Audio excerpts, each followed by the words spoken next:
This is the May 12, 2026 meeting of the Chatham County Savannah Metropolitan Planning Commission. The Chatham County Savannah Metropolitan Planning Commission consists of Mr. Travis Coles, Chairman, Mr. Tom Wildwoody, Vice Chairman, Ms. Lorraine Bowles, Secretary, Mr. Jeff Nortrica, Treasurer. Board members include Mr. Dwayne Stevens, Mr. Joseph Irvine, Ms. Amanda Wilson, Ms. Karen Jarrett, Ms. Corinne Ross, Ms. Tracy Amick, Mr. Michael Kegler, Mr. Jay Melder, Mr. Joseph Welch, and Mr. Stephen Plunk. The MPC Executive Director is Melanie Wilson. The May 12th regular meeting of the Chatham County Savannah Metropolitan Planning Commission will now come to order. We will pause for our Pledge of Allegiance. Please stand. I pledge allegiance to the flag of the United States of America and to the republic for which it stands, one nation, under God, indivisible, with liberty and justice for all. Please be seated.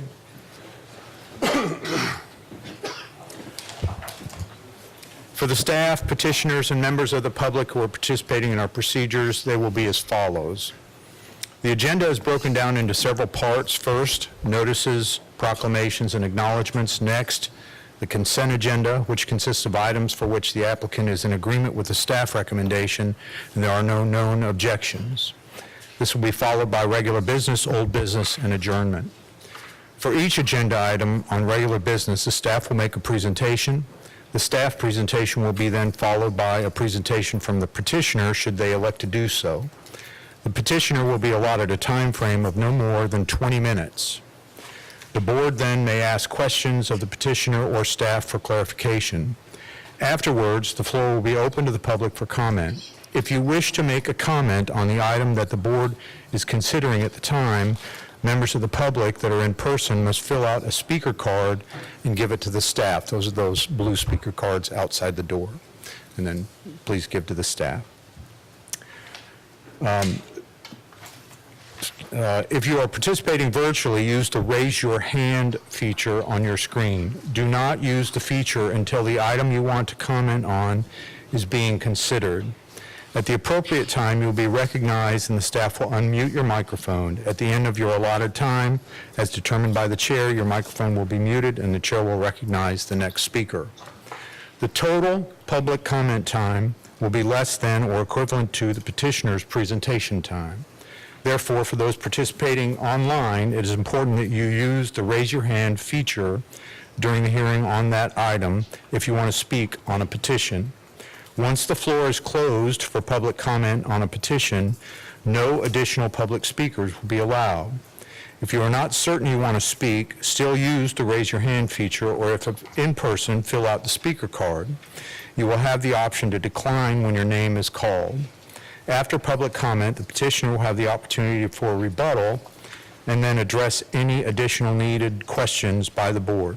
Finally, the board will then take action.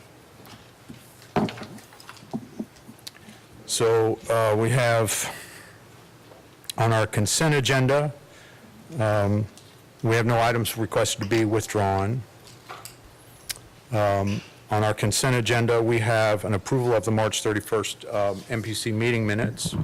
We have a minor amendment to a general development plan at 1201 Abercorn Street. We have a McClendon Tract development phase. And then we have a minor subdivision waiver for Row, R-O-W.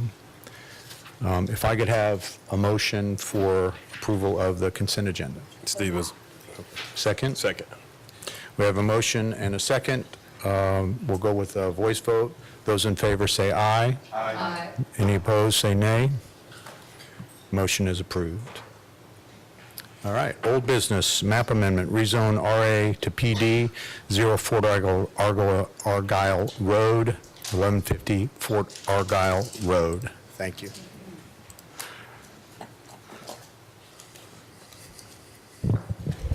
Good afternoon, Mr. Chair and the members of the board. My name is Subhashi Karunaratna, a planner from MPC. I'll be presenting the staff findings and recommendations for a rezoning request at 0 and 1150 Fort Argyle Road. Here, the petitioner is requesting to rezone the subject properties from RA, which is residential agriculture, and RSF 6, which is residential single family 6, to planned development. So these are the two properties that we are talking about. And this property over here is in the unincorporated Chatham County, and this property is in the city of Savannah. And the proposed development here is a 317-acre mixed-use residential and commercial development, and it is named Argyle Grove Planned Development, or the Lewis Tract. Upon completion in 2038, the project would have about 2,450 residential units, and those will be either single-family detached, single-family attached, and multifamily, and there will also be commercial and mixed-use components. And the project has received a Development of Regional Impact Review from Coastal Regional Commission, and the final reports were issued on March 10 and March 17 of this year. And there have been 3 community meetings, one in February 26, another in April 17th, and the last one in May 1st. We heard this request earlier in April MPC meeting, and the MPC staff recommended to review the plan development text and come back with revisions, so that's why they are here again. If we look at the site a bit closely, the subject properties are currently vacant, and there's a surface mine, as you can see over here. The petitioner is seeking to annex a 123-acre portion, which is this triangular portion of the property, to the city of Savannah, and rezone both the properties, which has an area of 317 acres, to planned development. And this will be a master plan development. The petitioner has included a provision reserving the right to continue surface mining operations within the boundary of the area in this existing bore pit, as long as the EPD permit remains active.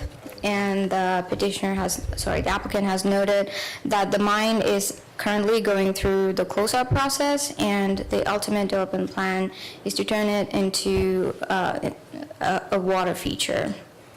So here you can see the flood zones in this map to the right. There are 100-year flood zones, and on the image to the left, there are wetlands in this dark green. The property sits within areas designated by the Coastal Regional Commission as areas requiring special attention and due to significant natural resources. A formal wetland delineation has been submitted to the U.S. Army Corps of Engineers for jurisdictional determination, and from the information that we have right now, we don't have the final result of that delineation yet. So if you look at the future land use map, the future land use map designates these two properties as planned development. So the proposed development is, and the rezoning is conforming with the future land use map.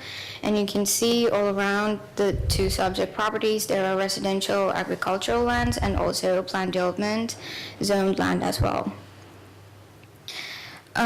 So this is the master plan itself. So here we have 9 tracts, I believe, and the blue tracts are for residential single-family attached, and these purple shade colored tracts are for single-family. Sorry, I misspoke. The blue color is for single-family detached, and the purple color is for single-family attached, and the red color is for multifamily, and the orange for commercial, and this one is for mixed use. During the previous review, MPC staff had concerns about the appropriateness of the uses proposed through the PD text, and in the current iteration, the applicants have removed uses such as hospitals, research, testing, and development, ADUs, and conditioned uses like hotels over 75 rooms and alcohol use. And that is, this is a screenshot of the use table, and the condition of the hotels that would have more than 75 rooms would come to the MPC for approval. So the traffic impact study was one of the concerns during the previous review process. So that we have 2 traffic impact studies for this project, and the updated version was not revised for this review process. And the traffic count still, the maximum traffic count still is at 27,079, but there's no concrete evidence that this will be the maximum. It could be more than this, or it could be less than this. One other thing I want to mention is that the MPC staff has received comments from GDOT mentioning that through their review process, they might have to make some changes to the traffic impact study, and they would want to see the PD master plan as well for their review. And one of their comments was to have the connection between the New Hampstead Parkway and Fort Argyle Road established in an earlier phase than how it is proposed right now, which is this connection would be established in the latter phases according to the master plan we have right now. And since Fort Argyle Road is a state route, continuous collaboration with GDOT is a must for this project. And with these findings, MPC staff is recommending approval, but we note that the traffic impact study is based on a generalized land use assumptions and may not fully reflect the maximum intensity of uses permitted with the PD, and the continued coordination between GDOT is required throughout this project. Thank you. Happy to answer any questions. Any questions from the board? None? Okay. Is the petitioner here? Before the petitioner speaks, I'd like to, I was a little remiss, introduce our newest board member, Patricia Richardson. Welcome. We'd like to welcome you. She is from the city. So welcome. Sorry about that. Yeah, come on up. Please state your name for the record. Good afternoon, everybody. My name is Brian Wardlaw, and I'm representing the developers for this project.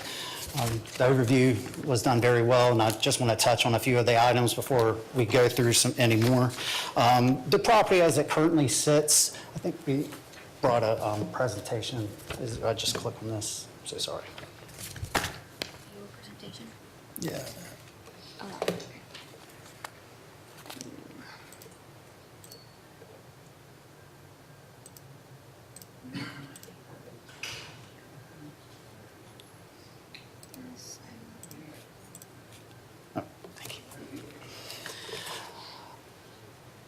As was stated earlier, the generals of the project, where the location's at, the uses were laid out. The property was noticed in the Plan 2040 as a planned development, and the corridor of Fort Argyle was actually called out specifically in that Plan 2040 as a growth corridor for this type of development. In that plan that was adopted in 2021, this is the type of use that this was always set aside for: mixed use, commercial, single family, multifamily. So we're just complying with what the FLUME and the Plan 2040 set aside.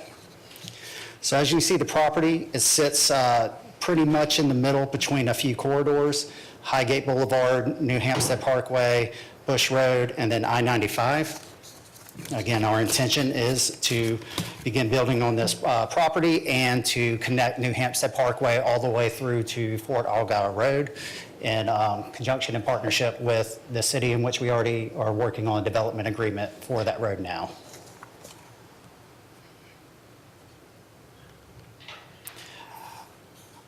Also wanted to show you the surrounding land uses to the property. The field that has a good implementation of it. So to the north of us, the majority of the property is in a conservation easement within the New Hampstead PUD.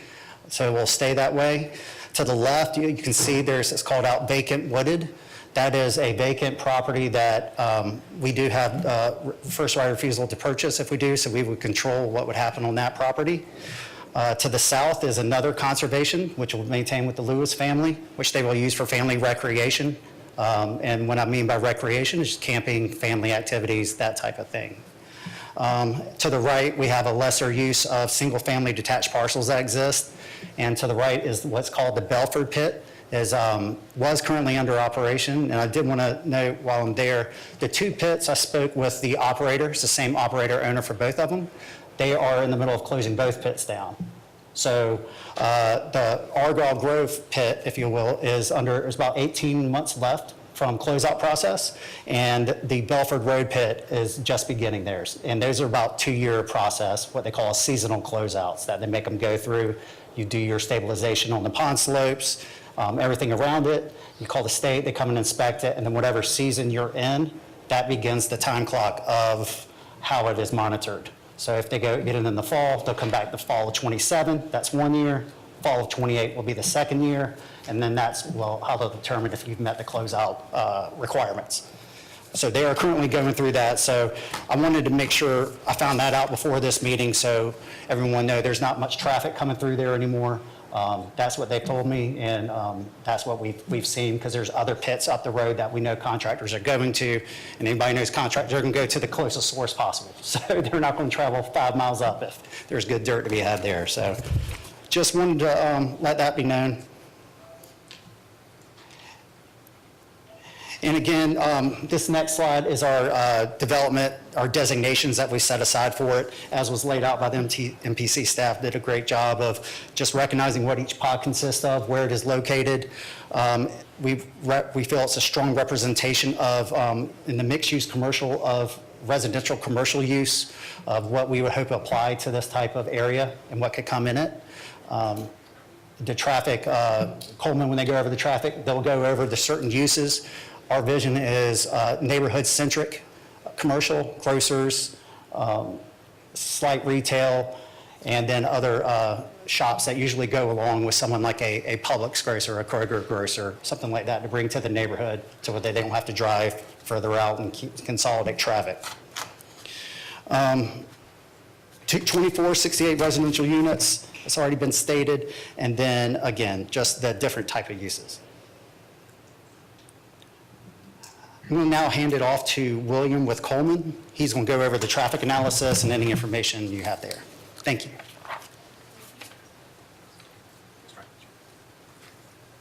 Hello. Good afternoon. My name is William Cunningham with Coleman Company. I just want to touch on the traffic study and just kind of outline what the study means, what corresponding with GDOT, the city, everything like that will look like going forward. So you can see there's on this exhibit right here, this first station, the Fort Argyle Road and New Hampstead Parkway connection. This is where the site will initially be accessed from. The traffic study indicates around a 2028 phasing for that, where it'd be controlled by a stop signal.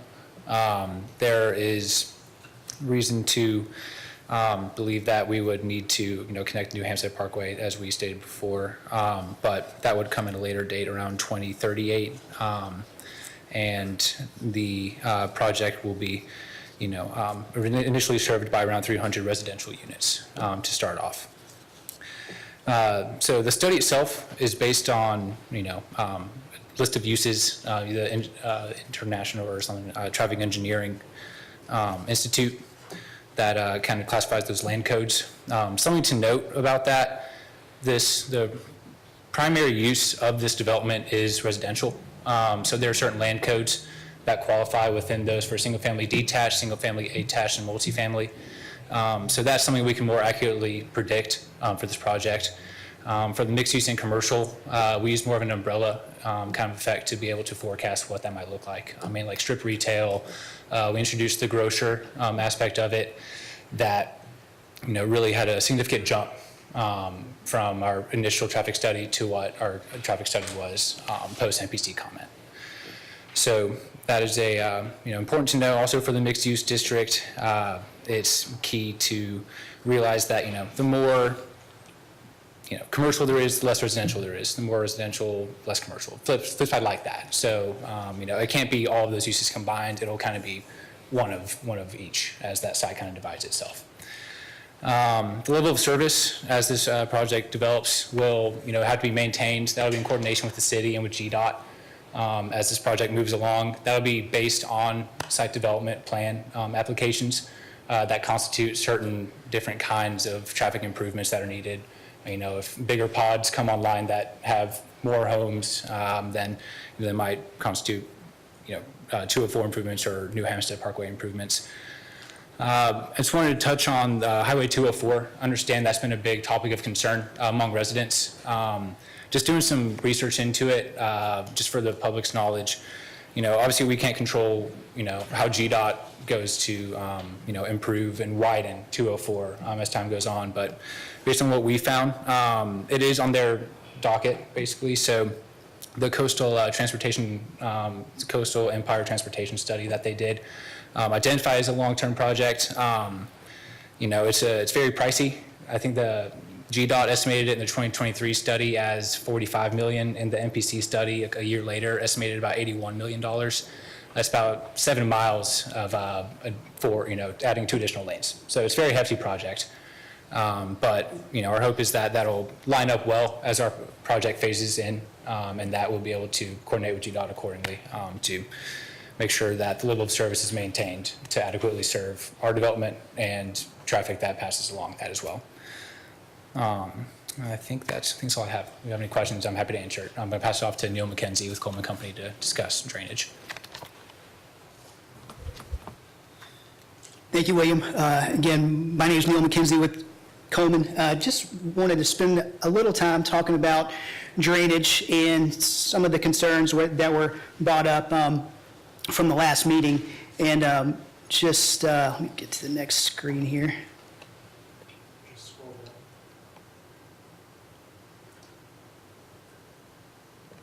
Okay. So we did perform a preliminary, analysis of the project combined with the downstream analysis of the flow path of stormwater from how it gets from our site to the S&O Canal and ultimately into the Ogeechee River. On this map, you'll see there's a lot of color, but here in the middle here, there's this dark green. That's the limit of our flood study for what we looked at, and then I'll mention about what we looked at downstream. But we used HECRAS to perform an analysis of the downstream conditions. That green shape is the limit of our study. The downstream boundary are the culverts that are underneath Belford Road. So there's 5 culverts here those are the first choke point in the flow path downstream. So it's a critical point for us. If we can show that there's no adverse impact there, then we can also show that there's no adverse impact downstream to the S&O.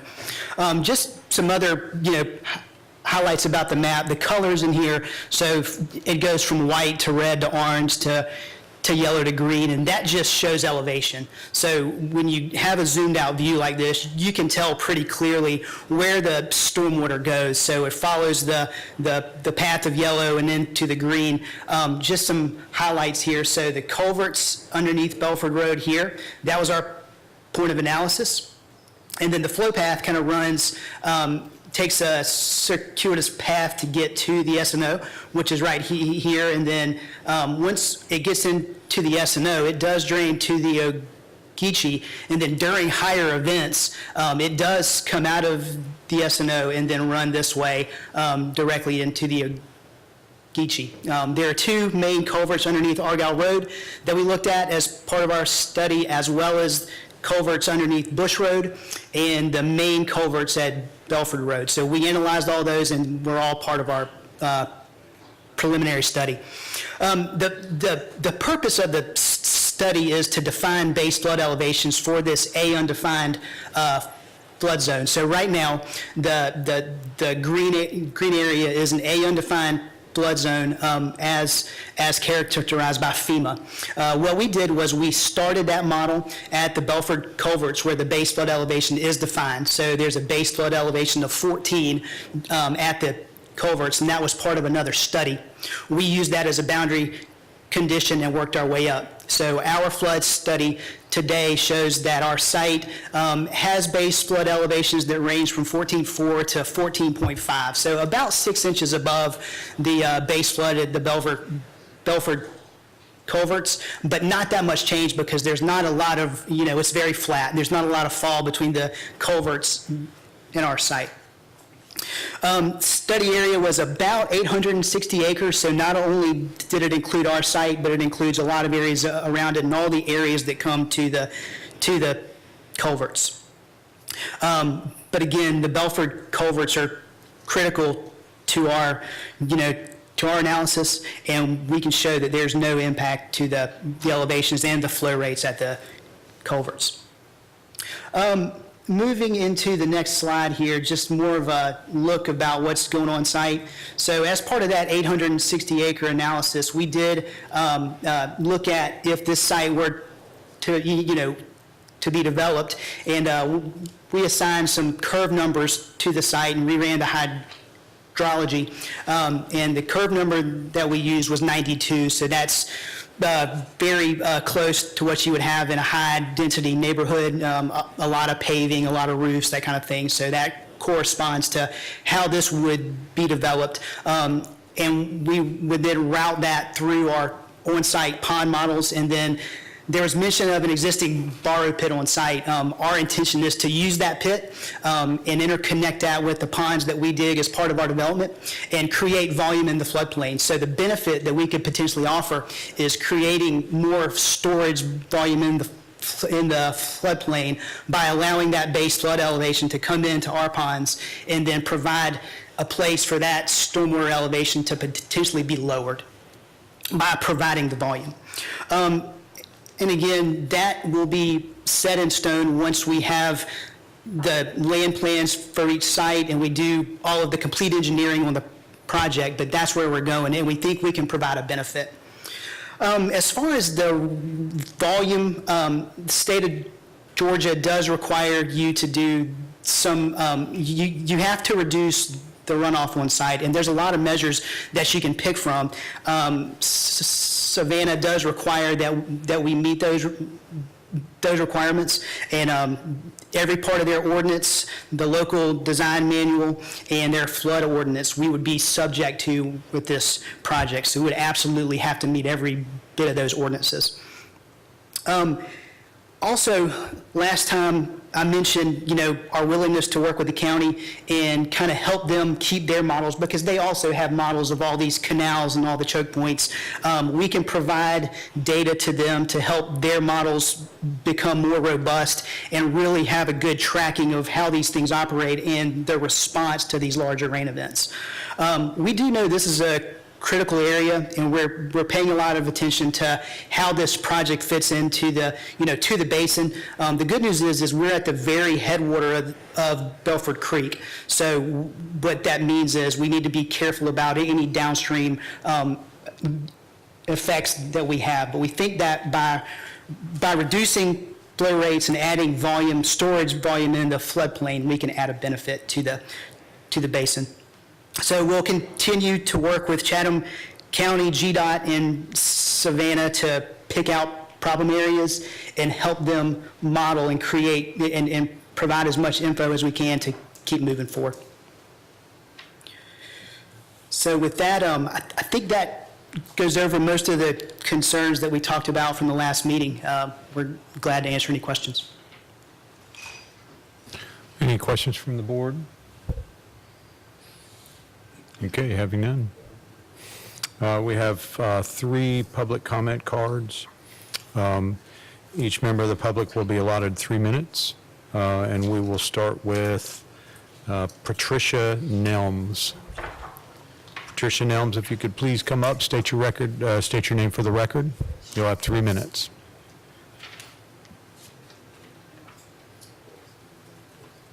Hi, my name is Patricia Nelms.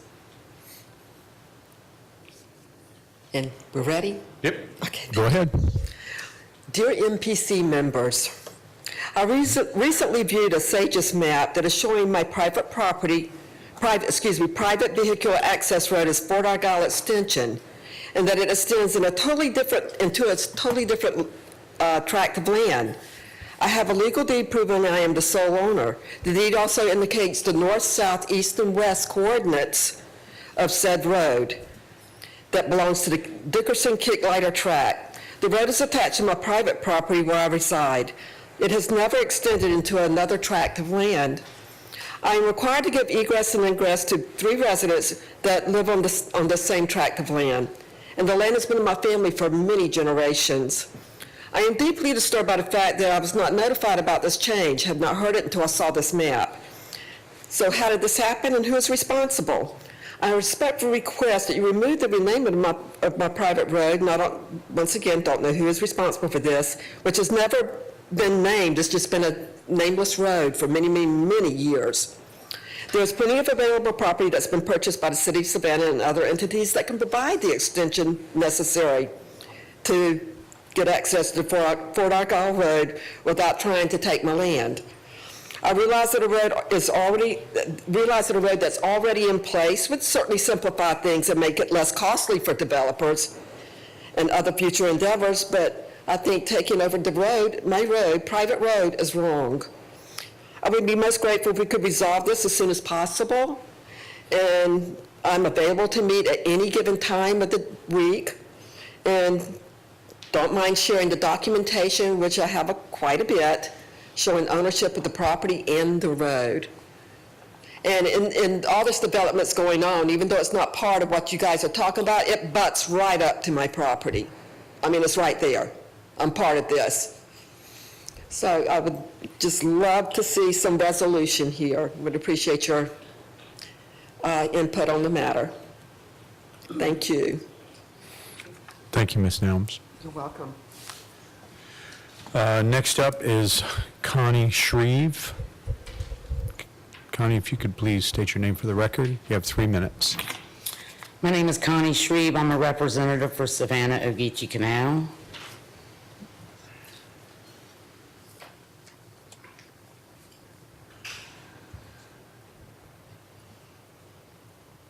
Thank you for hearing me. Savannah Ogeechee Canal is writing to strongly oppose. This is my opposition letter that I sent in. Oppose the development in the Fort Argyle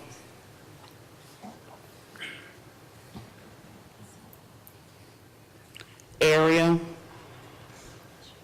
Our resources include forests, wetlands, rivers, and wildlife habitats, to mention a few, which are essential for maintaining ecological balance and community well-being.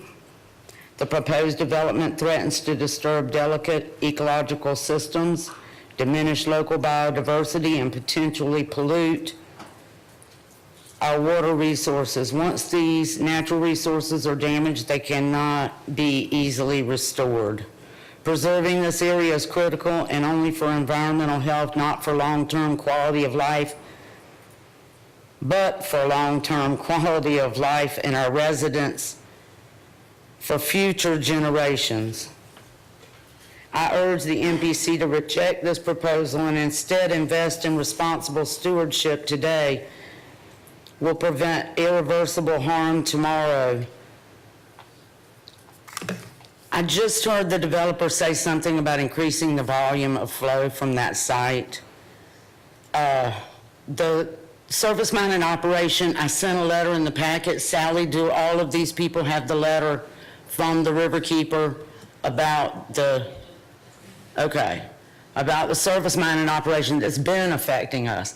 The volume of water jacked up our floating dock in the air and broke it, okay? The Ogeechee River Keeper came the other week. We had to find another dock for them to come out on because our dock stayed up in the water from the volume of water coming from this site. Miss Deb Robinson, when she worked for City of Savannah, walked with us and saw that all of the water we were getting was not from the Ogeechee River flooding. It was from this site that they're trying to develop now. So this is a very ecologically sensitive area. There are many conservation areas around us, including the Savannah-Ogeechee Canal property is also a conservation area. I talked to the Georgia DNR State Wildlife Action Plan people today. And of course, you know, it's the last minute, so I couldn't bring anything with me. But before all of this is gone, I wish you would take account Time is of the history and don't the wanna finish. natural resources in this area. Thank you very much for listening. Thank you. I have another card, and I'm not sure if I can, do you have a question for Ms.? Go ahead. Miss Connie, can I ask you a question about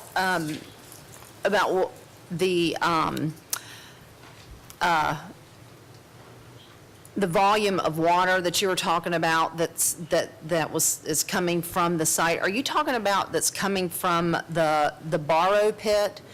And is it coming from this particular site? Or It was is coming from the surface mining operation, and they are under a consent order right now. They do not have a permit. They never had the correct permit from 2008 to 2018 when they came in and started that surface mining operation. They never had the correct permit. It took years of us trying to figure out what was going on. We had no macroinvertebrate in the canal at all. I called the riverkeeper and said, hey, come out. Maybe I can't look for water bugs and I don't know what I'm doing. They came out and said the water, well, the city has all the records. The city has been testing the water the whole time, the EPD as well as the land use development. They've all tested the water. They know that they were closed down. They were in violation. They paid a big fine. Mm-hmm. And that's why it's getting cleaned up and closed up, but should never operate it again near the Ogeechee River. And So that's because of the silting? it was causing acid mining drainage. And we have islands. You can literally drive on Fort Argyle Road, stop and look up the canal, down Bush Road, towards the Ogeechee River. There are islands of sand. It looks like somebody came with a dump truck and dumped the sand. And every pile of that sand is an invasive grass that doesn't grow anywhere else in the Ogeechee River. And it's not going from that site and New Hampstead across Fort Argyle into the Ogeechee on that side. It's going into the Little Ogeechee on the Bush Road back in. About 1,000 East. foot up Bush Road, it comes through the creek there. Actually, the city of Savannah kept testing the water, and then they were like, where's the water coming from? I'm like, follow me. I took them up there and showed them. The city of Savannah stormwater, Zach Hoffman, went online and said, oh yeah, the surface mining operation, that's where it's coming from. I mean, and then we kept calling, and David Lyle was about to retire, and I said, before you do, you're gonna make sure you help us. So he did. He had them come to Brunswick. They paid a fine for their violation, and they're working on a consent order now, and they actually have just opened up operations on my side of, in Bryan County now, right across Fort Argyle Road. So every one of those dump trucks are still hauling on Fort Argyle Road, just a little further up the road. Yes. But they're gonna be coming right by this development every day. Yeah. Okay, thank you. Thank you. The next card I have is, I can't read the name, I think it's Annette. Let Norma go first. Let Norma. Is there Annette? Hello. Could you speak your State your name for the record. Annette Hickey. And you have 3 minutes. Do you have my pictures right there? I'm not sure if any of you guys have been out to the site to look at the mine pit. That's a question, but, sorry. Miss Annette, could you spell your last name, please? Hickey. I just want to let you know that I'm sitting right in the middle of these two pits, way in the back. I'm really kind of upset. They didn't even show the house where it sits at. And it's not a Cracker Jack house. So I called Neil to come out on Friday because we had held a community meeting at the church. And a lot of the community people came, which are a lot, been up there for generations. Actually, the land I have is one of 2 parts of the Dickerson tract. Patty owns the other part. She's the last living heir, and I'm the last living heir of that also. It was very difficult for me to even get the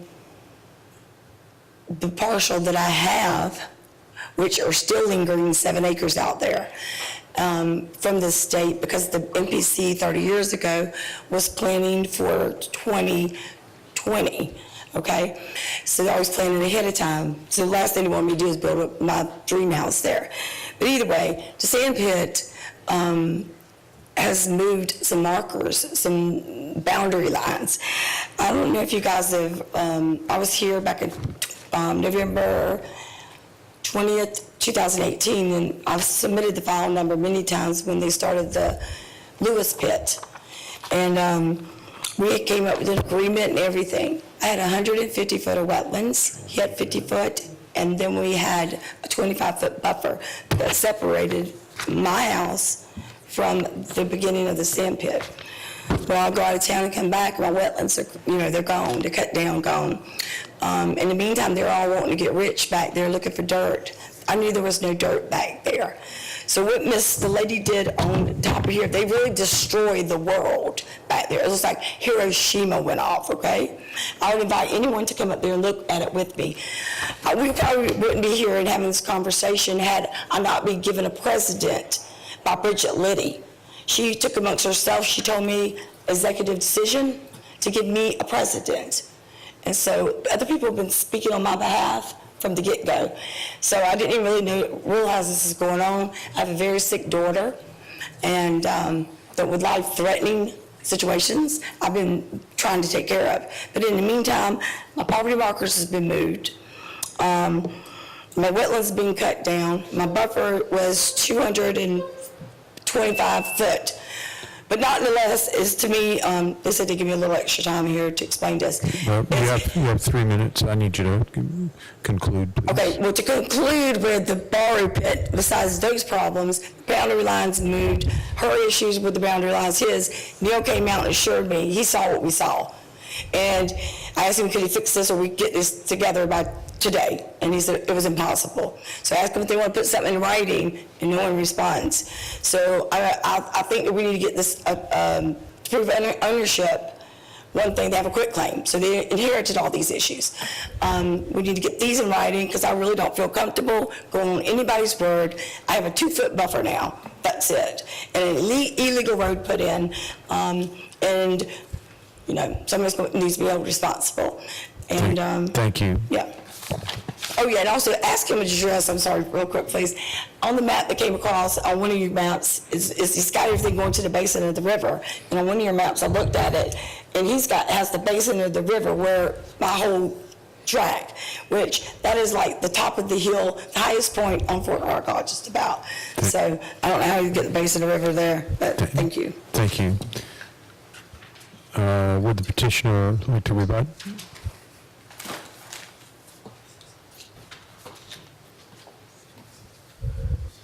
Yes, thank you. Just a few things to add to this. So I did go meet Ms. Hickey on her property on Friday, and we did walk back, and we took the golf cart back and looked at the area in question. What she is, so on the map, it's kind of hard to see here, but I'll try to zoom in and see if I can explain it a little better.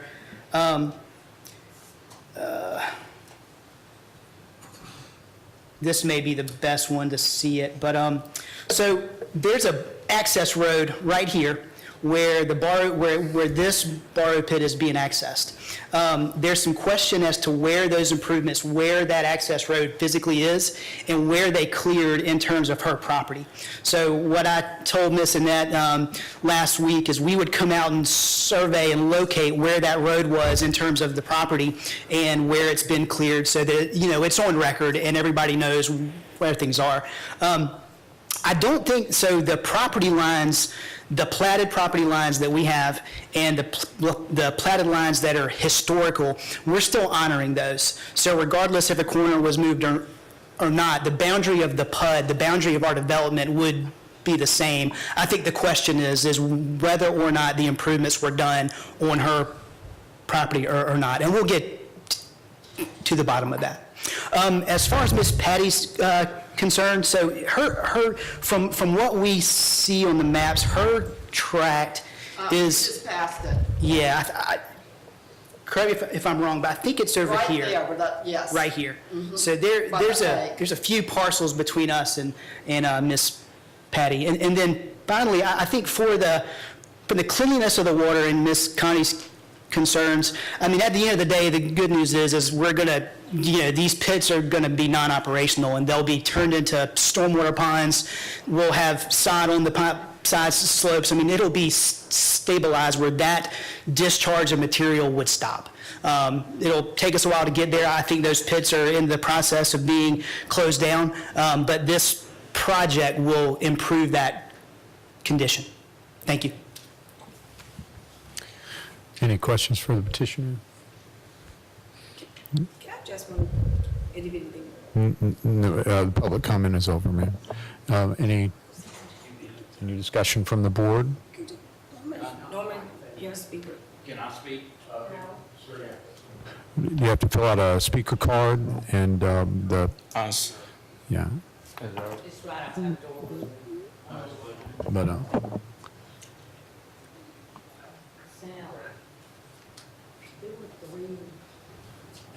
any discussion? No? But there's not three Okay. numbers on the agenda. All right, so I'm ready for a motion. Yeah, well, if he's filling it out. Today there were 3 10 numbers. Is it? Is he? Hmm? Yeah. All right.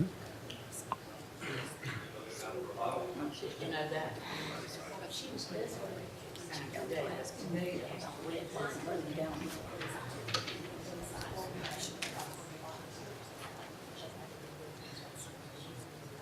Why would you need another 10 number if they're only doing 2 properties?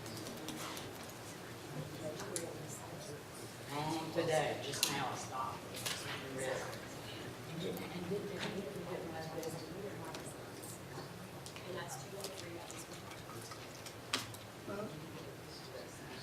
Oh, yeah, I did. It has 3 pin numbers. No, it's, so here you go. It also has,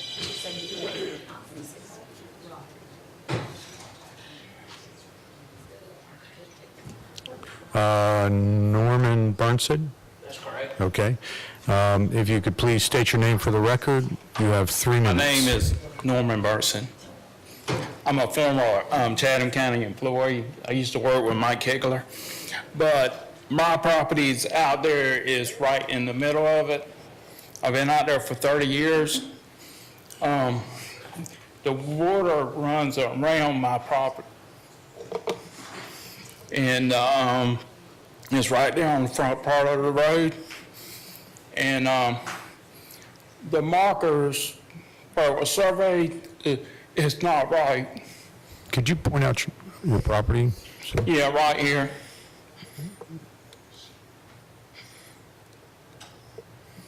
It's right in the middle of it. Okay. Yeah. So over the years, my property has shrunk since I purchased.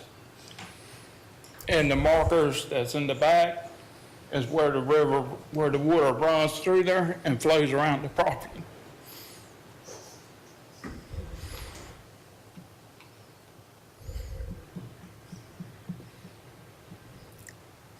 So it affects me big time.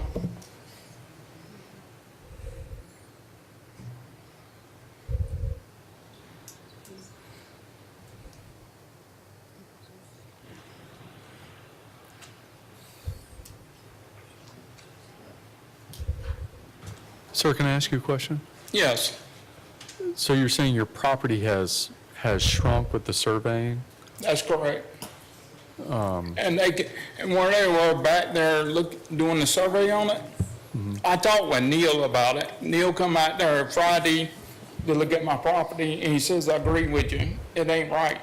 Okay. And then there's the issue of the flooding that's coming across the back of your property? That's correct. Okay. Okay, thank you. I'll ask the question when you're done with your presentation to the right, thank you. petitioners. Thank you. Sir, is that flooding washing out your land? Well, my property is the highest part out there, and the water comes around it Okay. on the backside. So that's one of my concerns. Question. So technically, the legal size of your property is the same, but visually it's smaller? Is that what you're saying? Yes, Okay. the numbers, they can't find the markers. The survey was wrong. Okay. Thank you. Thank you. Excuse me, can I ask you a couple of questions? So you're saying that the original survey, like when you bought the property, the original survey and what is recorded with the county is incorrect? Or you're saying that the survey for the PUD is incorrect? So the survey for my property is wrong. The original one that's recorded? As you go back like almost 30 years, my property was bigger. When you put the lines out there. So when it's been surveyed, they dropped it. They lowered it. And now, because of the development of, the explosion of development, you're on a hill, and because the water is coming in, it's creating a smaller and smaller island where your house sits? That's correct. Yes, trust me, I'm in the same situation. I completely understand. That's why I feel like it is very, very important for these developments out here in West Chatham to make sure they get those drainage plans correct. Because we have heard on multiple occasions that what used to be dry land is now having wetland grasses and being transitioned from dry land to wetlands. And your property, what you used to have 8 acres, now you only have 1 acre of usable land. And I spoke with, whispered over here to my friend about this, the county and the city. Do y'all have logs where y'all go out and record when y'all go out and clean out these culverts and like keep records of how often these culverts are cleaned out? Because, I mean, it only takes, with all the silt and water running, it only takes 6 months for them to block up and start creating this shrinkage island effect that's going on. And there's engineers on this board that can speak to this more so than I am, but lots of times I've looked at these site plans and the drainage looks good contained within their site, but there's not a lot of information on what happens off-site. And that's what this area continues to experience, is off-site drainage problems. So Michael said yes, that the county has logs. Do you know if the county has logs of the culvert cleaning? And I don't know if the county does. The city does. The city does. For all of our canal maintenance, yes. Yeah, and they can't, and I think that's the challenge with stormwater systems. One is investing the capital for the system itself and the infrastructure, and then 2 is kind of keeping up with the maintenance, right? So we talked about, I think, in the petitioner talked about a culvert somewhere above Fort Argyle Road and referred to it as a pinch point. I mean, that's what we see too in our infrastructure, right? That there's undersized culverts that are causing backups. So it's not necessarily a downstream issue, but it's an undersized culvert or an undersized pinch point. So I think that's where the investment in the stormwater system and making sure that that infrastructure supports it and the maintenance there is really, really important. I think another important thing to state too is that the city code specifies that no development would increase, there has to be retention, new infrastructure put in place by the development so that, you know, no additional stormwater runoff is put into the system. So understand that, you know, may not be how the earth works, but those infrastructure investments in stormwater are really, really important. So if you've got stormwater issues now with nothing out there but the pits, turning those into retention ponds and other types of stormwater mitigation efforts could help solve those issues. Okay, two things I want to say about that, just Yeah, for everyone. These are questions for Mr. Burnside? No, actually, it's Okay, discussion. discussion. All Okay. right, if we could conclude, we have one more online public. But I do have a question for Mr. Burnside. Yes. When's the last time you had your property surveyed? I hadn't had it surveyed. Yeah, okay, I'm just curious. That I might just be- know by living out there so long, you know, Yeah. when I bought it. Survey might be a good thing for you to do, just to protect your own interests. That's my point. Thank you for your time, sir. All right. We do have one person online. It is Sean Edwards. Mr. Edwards, if you could state your name for the record. You have 3 minutes. Can you hear me? Yes, we can.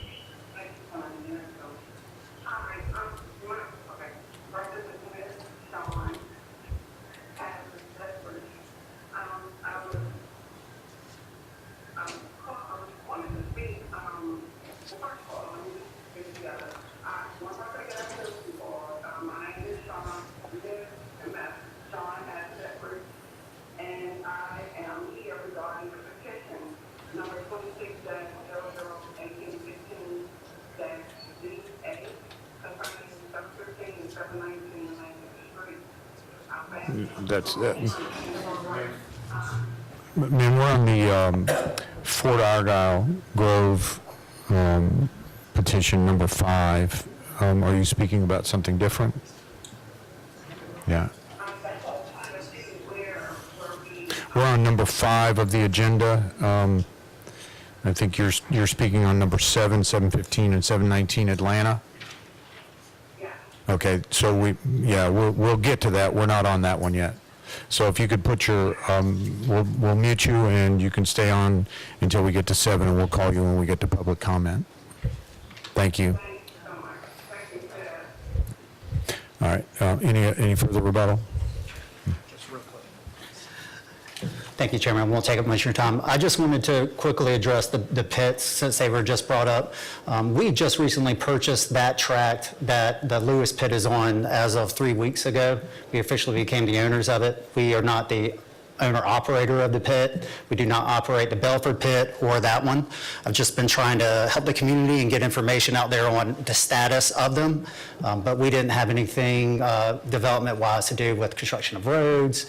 We've been trying to help with, since we're doing the survey on our back property lines, helping the neighbors as well, figured theirs out. So that's all we've been trying to do. We, when it comes to civil, we'll do more surveys, more topos, and get those lines exact, but that's when that'll be done.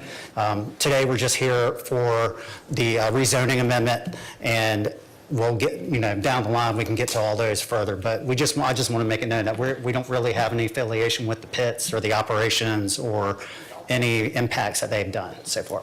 Thank you. And just one last follow-up from my end. For Mr. Burnside, we do plan on coming back and finding his corners so that he knows where they are. That's not a problem for us. And I think that his concern is when Fort Argyle was widened, I think that GDOT had some concerns with the right-of-way out front, so we just need to clean that up. Thank you. Thank you. Okay. Amanda, you had some questions or discussion? Yes. Something that we've discussed here before, but I just want to reiterate and maybe have some input from the rest of you guys. Why are we not pacing development with infrastructure? Why, I mean, if the funds aren't there for the drainage improvements or the road improvements or the number of seats in schools or fire or whatever services that are lacking that we know are currently on the ground at this time, and we know that. We know that from public comment. We know that from our engineers, city and county, going out there and actually being on the ground and looking. Why are we not pacing development concurrent with the services and infrastructure? I think this is it's a bigger discussion, probably not necessarily for this forum, but I mean, I am not the city, I am not the county, but I can only imagine that, legally, how do you stop someone that has raised the funds to develop something and do everything within the codes and ordinances, and they've raised the funds, but the municipality may not have the funds to immediately go to where they are? That's the only thoughts that I could have that might drive something like that. Because you have an adequate public facility ordinance that is codified into both the city and the county. Okay. And it doesn't put a moratorium on development, but it paces development with infrastructure. Gotcha. And that's how you do it legally. Fair enough. Ms. Ross, you had a question for the surveyor? Yes, I just had a question about how the surveys are conducted. It's my understanding that you have the capacity to input historic data, old surveys, in such a way that that can be transmitted to the satellites that drop down GPS pins, and that way you can interpret that in accordance with the original survey? Yes, ma'am. So when we do a boundary for a piece of property, we do a lot of research. So we look back as far as we have, as far as we have records, deeds, and historic plats and corners on the ground, right? So a big part of, of what we do is researching where property corners actually exist, because where they exist, a lot of times that holds true. What's on the ground holds true. And so we do a lot of research as to where those corners should be, and then where they may have moved over the course of the years, and deeds and that kind of thing, and subdivisions and recombinations muddy the waters a lot of times, but we do the best we can with what's on file and pairing that with what's on the ground as to the true property line location. It's not exact, but we do the best we can based on what's available to us, and then we can measure up to a hundredth of a foot. I mean, it gets extremely accurate, but it's only as accurate as, the data that we work from. Yes, ma'am. We always switch hands, one never. Any more? Is it fair to say, in response to Ms. Wilson's question, I guess I would turn it to the two managers that are here on the board with us, that frequently, when you have developments like this that are created and come into being, they create the taxpayer base necessary to fund those exact improvements that we're wanting to see, and that, without their existence, the funds then don't, you can't plan for something that doesn't exist yet, which creates short-term issues, but then, once you have taxpayers and houses out there, is that where then the funds are created that you would get improvements from, essentially? That's the process, I guess, the clearest understanding of mine in response to Ms. Wilson's question, which I know is not maybe the best answer to her, but is that fair to say? But that's what I got nods from over here. that's what SPLOST did, right? So you've brought in schools, you've brought in roads, you brought in stormwater, investment. So SPLOST is a major tool for capital investment for county and every municipality here. $700 million in 6 years in SPLOST improvements. $700 million over the course of 6 years probably didn't scratch 20% of the full county's capital needs. That's not even to mention CapEx or maintenance on those new facilities. Most of the ordinances, especially as it regards to development standards for private development, is trying to put the onus on this infrastructure on that new private development. So the city has impact fees. The city requires these infrastructures to be built out by the private developer and then given back.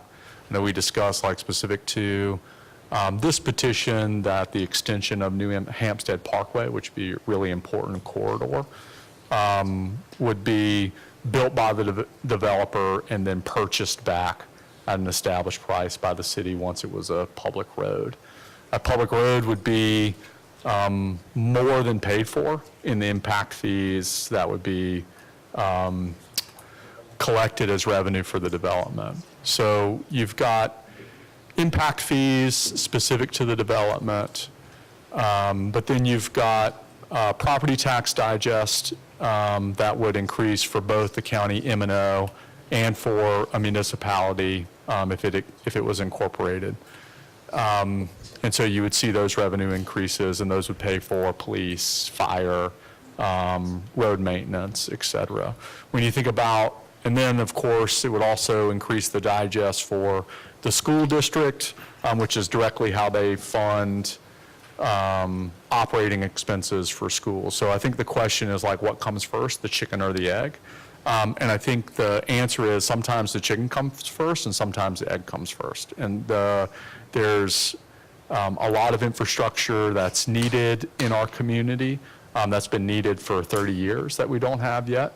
And sometimes when we're able to front load or there's priorities for infrastructure to go in before development or to help incentivize some type of development, then those capital expenses get sequenced first. So I think it's about priorities and where specific bodies, whether it's the city council, whether it's the county commission, how they're sequencing that capital. But there's always going to be a capital need. So I understand the question that you're asking, but I think it's a chicken or the egg question, and it depends. There could be a huge consequence, unintended, if you were to implement a public goods first or adequate public infrastructure ordinance, where you're gonna have a lot of people saying, well, that's gonna chill development. That's essentially not an adequate infrastructure, but no more infrastructure, right?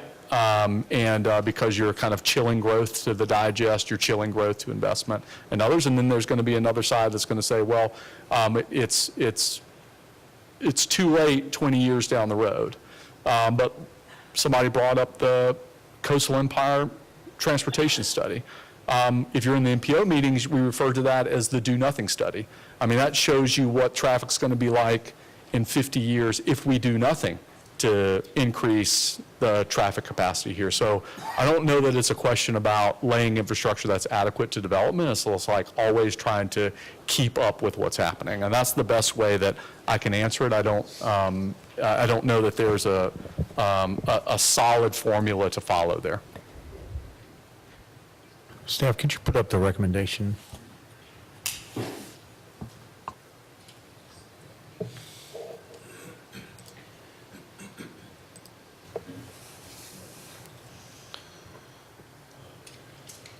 I motion that we approve staff recommendation. Stevens, second. We have a motion and a second. Call for the vote. Let's see. Make sure I got the right one. Yep. Ms. Amick. Yes. Ms. Bowles. No. Ms. Richardson? Yes. Mr. Kegler? Yes. Mr. Melder? Yes. Ms. Wilson?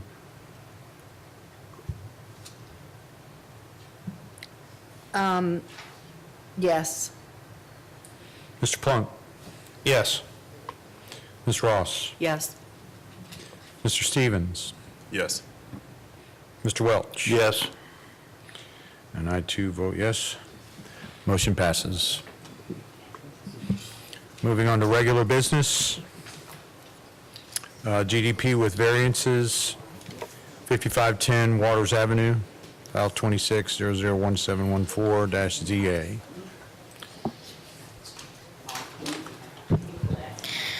Mr. Vice Chair and the members of the board, I'm Subhashi Karunaratna again. I'll be presenting the staff findings and recommendations for 5510 Waters Avenue. So here the petitioner is requesting the MPC approval for variances to a development plan in order to establish a restaurant and retail space within the neighborhood business zoning district.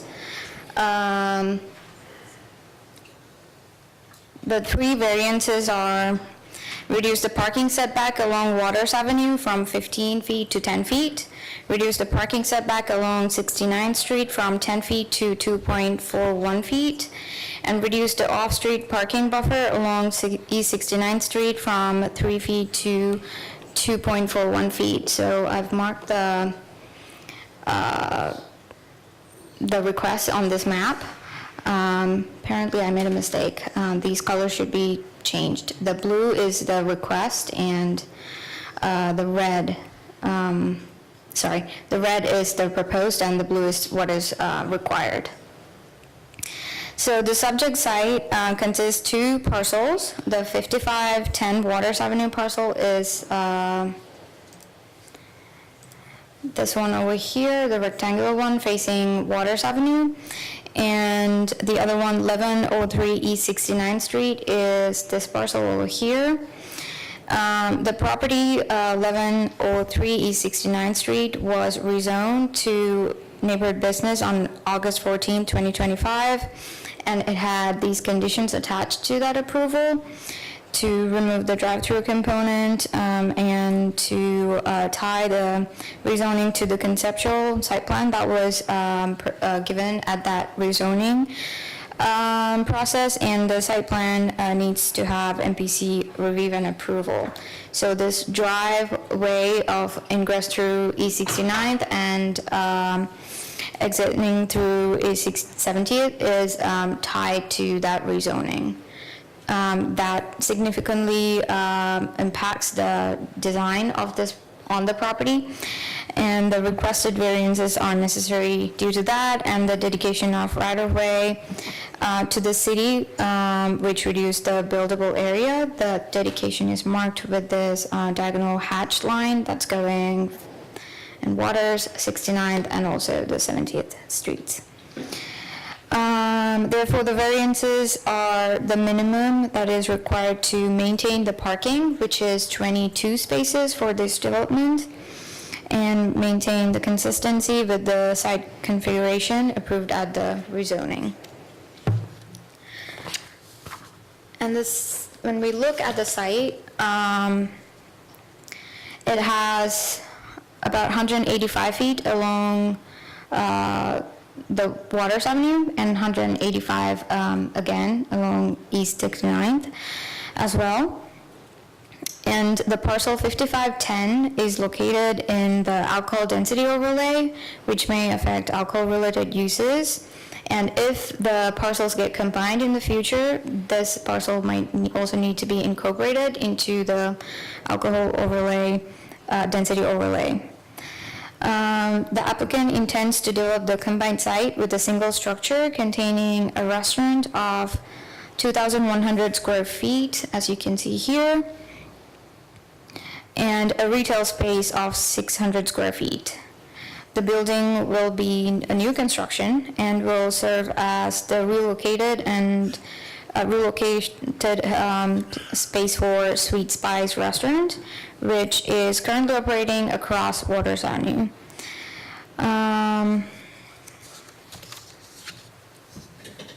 If you look at the future land use map and the zoning map, both the properties are conforming with the flume and the zoning map. And the standards at issue are the parking area setback and the parking, street parking lot buffer that you can see here.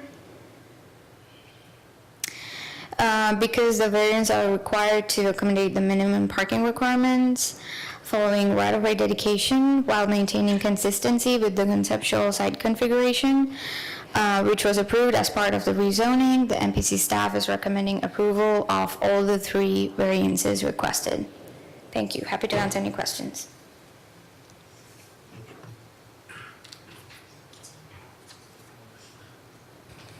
Any questions? Okay. The petitioner, please state your name. You have 20 minutes.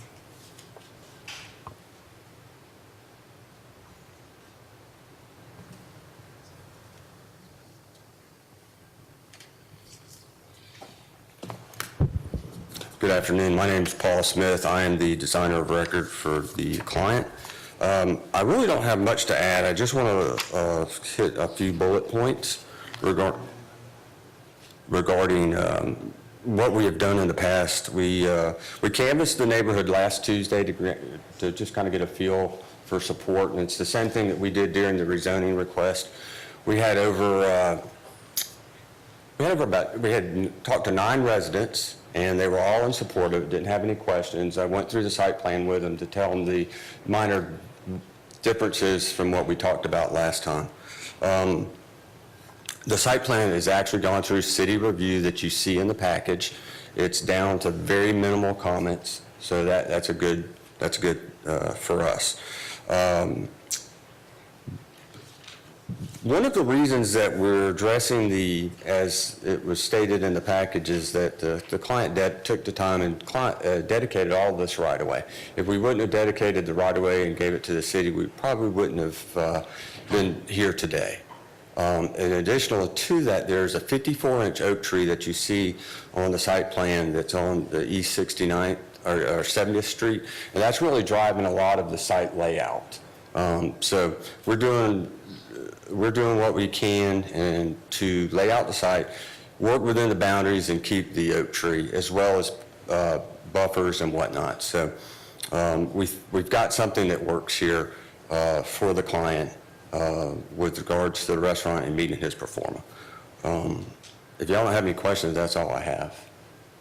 I just have one quick question. Why are you not seeking to combine the 2 parcels? Right now, we're not doing that. I talked that over with the city surveyor, and technically we did not have to do that because the building is not crossing the property line. So that's something that I've talked over with the client. They may do that in the future. But right now, to keep the project moving forward, they've been at this for approximately 4 years. But the client does own both parcels? Yes, ma'am.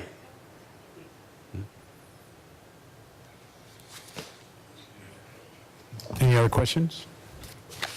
Okay, public comment. We're going to have Richard Macker.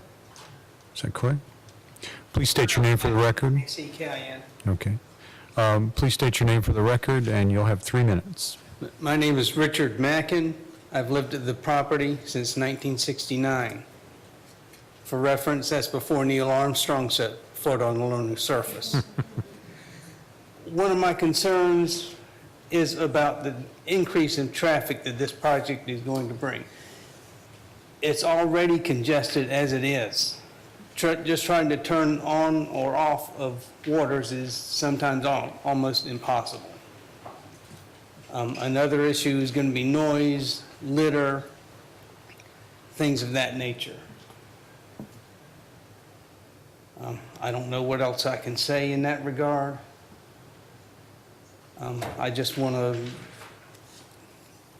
to state my case as best I can. So where's your residence? 1112 East 70th Street. Okay. 70. The one behind.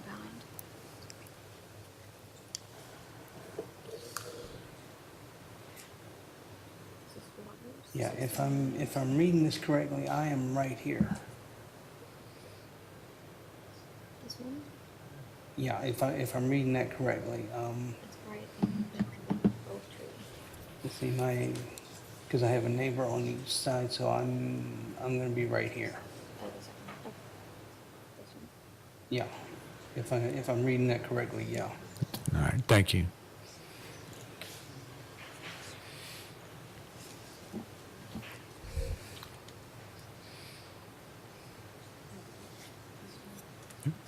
I mean, Mr. if anyone Mackin? has any questions, I'd be happy to Anybody have any questions answer for them Mr. as best I Mackin? can.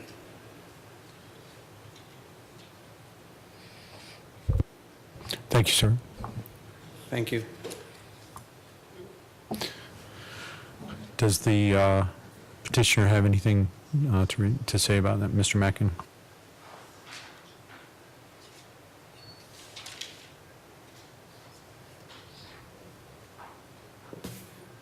We had an opportunity to talk to Mr. Mackin when we did the rezoning request, when we canvassed the neighborhood the first time around. And with regard to the noise, the restaurant operates between 11 and 8, Monday through Thursday. So we don't have a whole lot there won't be any traffic or noise in the morning. Friday to Saturday, they operate till 9 o'clock, so it has the same business hours, just 1 hour later, and they're closed on Sunday.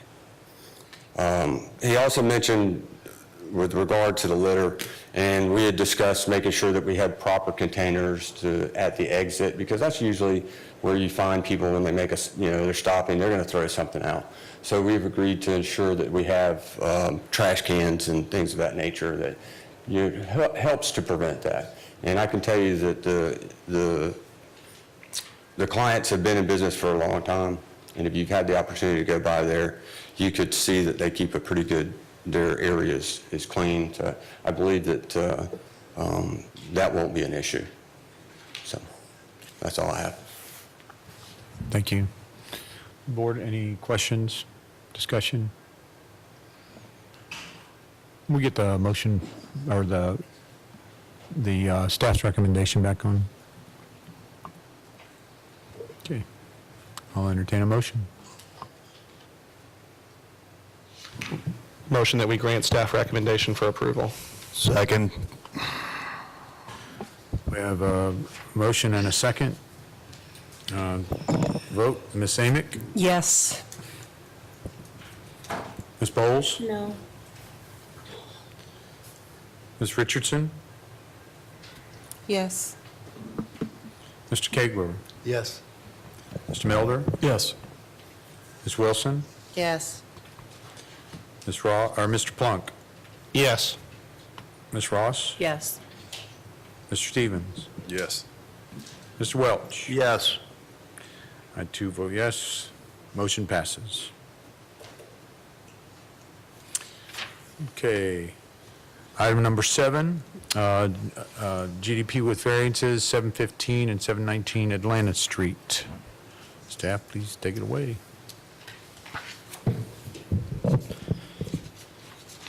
Good afternoon, Eli Zarka, Senior Planner for the MPC. Again, this is application 26 TAC 001816-ZA for 715 and 719 Atlanta Street. This is a GDP with variances to reduce the lot size requirements to allow development on multiple non-conforming lots of record.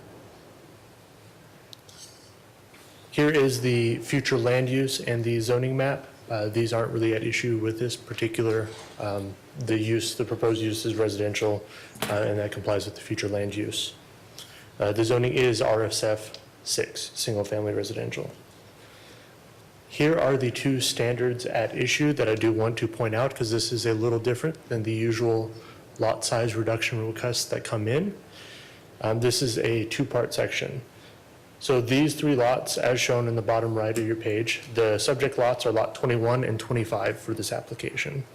They do not meet the minimum lot size requirements of RSF 6. That would be 60 feet in width and 6,000 square feet. These particular lots are about 3,000 square feet and 30 feet in width. They are in common ownership, all three of these lots. So all three lots are owned by the same owner. When that happens, when you have developments on non-conforming lots of record, there is a point in the ordinance when two or more adjoining lots with continuous frontage are in one ownership at any time after the adoption of this ordinance, and such lots individually are less than 5,000 square feet in area or less than 50 feet in width, then such group of lots shall be considered as a single lot or several lots of minimum permitted width and area for the district in which located. In this particular case, by potentially receiving a variance to lot size via lot width and lot area, they would not have to comply with that section and could then develop the lots individually. If this variance was not to be granted, then they would be allowed, it would be considered one larger lot for development. And one lot has already been developed. That would be lot 23 with a single family residence. So staff does recommend denial of the two variances to reduce the minimum lot area requirements from 6,000 square feet to 3,005 square feet for lot 21, and from 6,000 to 2,998 for lot 25. We also recommend denial to reduce the minimum lot frontage requirement from 60 feet to 30 feet. This is because the applicant has not proven a hardship that is not monetarily related. Any questions? I do, Mr. Vice Chairman. Sure. Question and a statement. Question, if these lots were owned by different owners, then they would be able to build a single-family home on these lots as they exist today. Yes, that is correct. But because they are of common ownership, this language in the ordinance triggers that it can't be allowed and is essentially trying to recombine some of these lots. Yes, that is correct. So the comment here is, I think I've been seeing a lot of these lately come across the city, and I think this is an area in our ordinance that we need to address and fix. If these were three individual owners, or if the middle parcel were owned by a different group than the current petitioners, they would have no issue getting the variance, I think, by right, and to be able to get a building permit from the city. Is that correct? They would be buildable by right. They wouldn't necessarily require that variance to the lot right. size requirements. So this is one area where I think in these parts of the cities, we're trying to create this general density, and we've got these non-conforming lots of record. I'm just stating that I think this is a triggering a technical variance that it might be working against some of our goals, and I know that city staff is already working on some proposed amendments to work with MPC on this area of the ordinance. I just wanted to state that. I got a question for that. Sure. What are the current setbacks on this lot?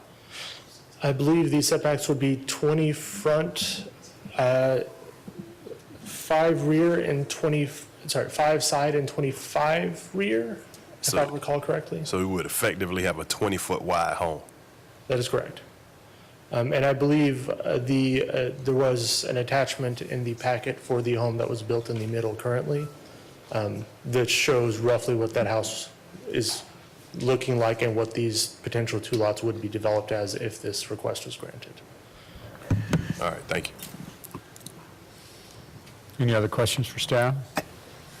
If I may, just a point of privilege, one of the reasons, and we had a lot of discussion about this one, that this came in as a denial as well, is that this ends up being zoning by variance. And that is something that we can't do based on the policy and the ordinance and based on the way that it's set up. We definitely would encourage the city to move forward with either doing an amendment to the text to support conditions like this, and to look at these areas to just rezone them two smaller lots. That would eliminate a lot of these issues. But based on the way the ordinance is written now, this approval would be basically a zoning by variance. So I just wanted to make sure that was on the record and so you understood what was going on based on the way the ordinance is currently written and the way the property is currently zoned. It could be addressed in both ways as far as fixing the situation. I have a question. So the way the lots are right now, they're in essence not usable.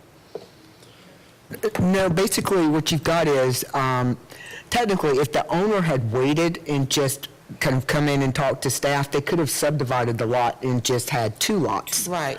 That would have been usable and they would have met the requirements and there wouldn't have been a problem based on the zoning that they've got. And remember, when we had with Nuzo, you ended up with some zoning changed in neighborhoods, some did not. But because they built the house in the middle, they didn't really get a chance to do that. So you ended up with these two smaller lots that ended up in this situation that we find, them in today. So that's what the issue and the concern is, based on the way the ordinance is written. And if I could add, there's also a work, this is, I think, a hole in our, and I think, Ms. Wilson's correct, there's a little bit of a hole in the ordinance. This isn't a hole in the staff's recommendation.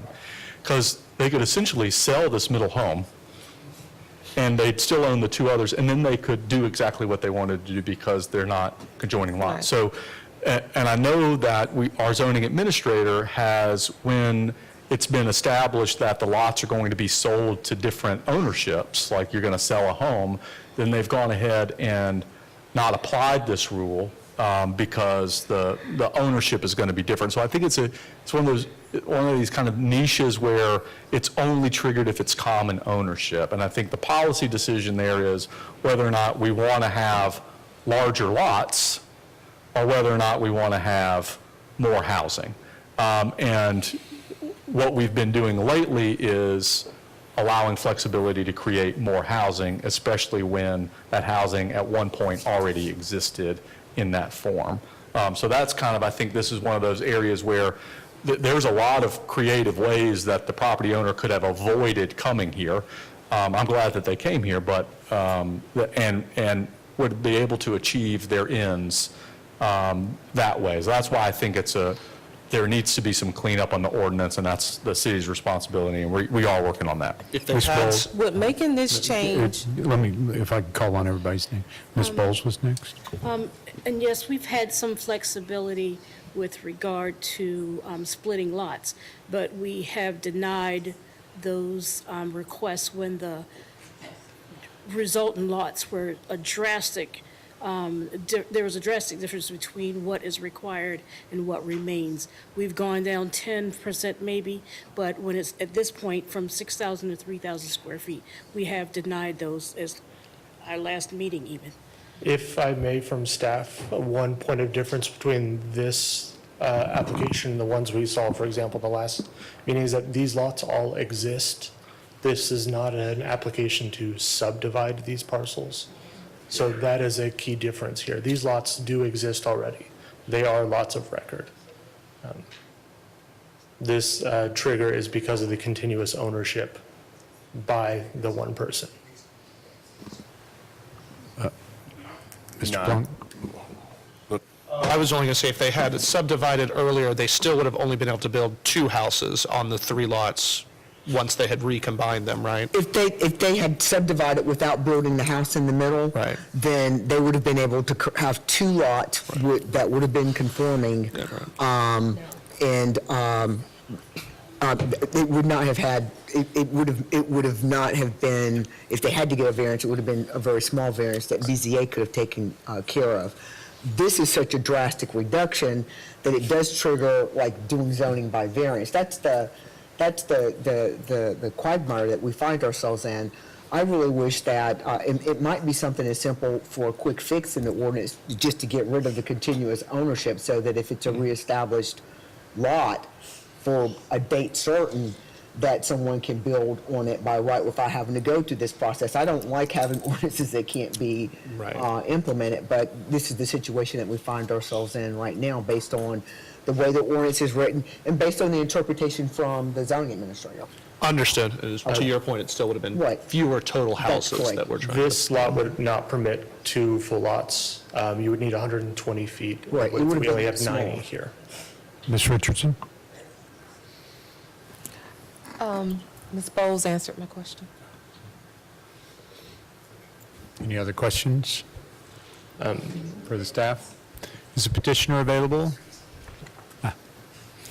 Please state your name for the record. You have 20 minutes. Hi, Latronia Hollingsworth. This land was gifted to me by my family, and when I was working with my surveyor and I called the city of Savannah to kind of figure out how can I have this land kind of divided, they helped me with getting the different addresses and the parcels, so I thought it was subdivided. And that's why I moved forward with building. And I do have a house in the middle already.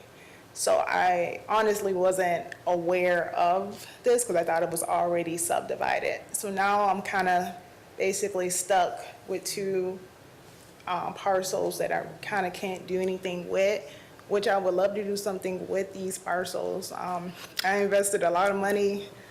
This is not my expertise. I'm a therapist. I really want to build these homes because it's cheaper. It's like $193 to build these homes, and it's like a 4-bedroom. I'm using the same plan. My goal was to basically sell one and then pay off the rest of them just for affordability. These homes are actually located in Tatumville. This is where I grew up. I went to school to Haven. So this is my community, and this is something, and I know the people that lives there. So this is something that's very, something I really want to do. Moving forward, I will follow the procedures, but I wasn't aware when I was calling and getting it subdivided and making these plans. I wasn't aware, and nobody told me this. And I started in I think, 2023, 2024. So that's where I'm at currently. Mr. Miller? I just want, I think you're following the rules. I think you just found one of these little landmines that are in the zoning ordinances and was put there for good reason and good intention, but sometimes has consequences that we may not want to see. But thank you for coming to seek the variances. Mr. Plunk? Just to be clear, anyone else in the world could build what she wants to build. I could buy these lots and build it. Anyone on the planet of Earth could buy it and build it. We just have a law that says she can't build it. I just want everyone on the board to understand that. Because of our law, which is our law, right, exactly. To me or Mr. Welch or Mr. Steven, any of us could build what she is asking for. That's all I. Or quit claim deed it to somebody Or she could else. sell the one house. But she can't build it under the law.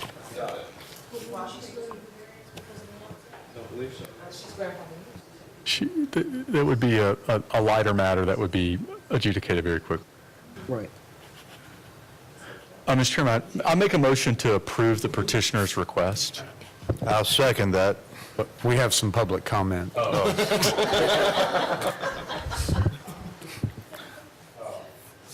So, first off, we have 2 comment cards. The first one is online. She started in the previous incorrect one, so I'm going to ask her to come back online now and that's Ms. Shawn Edwards. And if I could ask you to speak loudly into your microphone, because it's very difficult for us to hear you.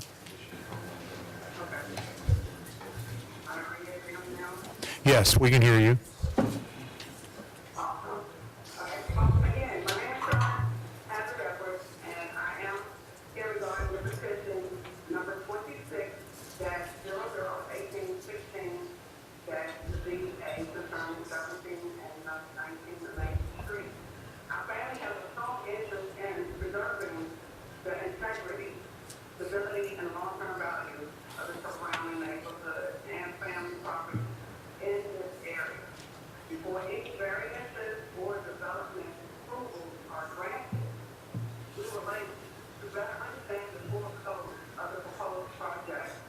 Including the intended use,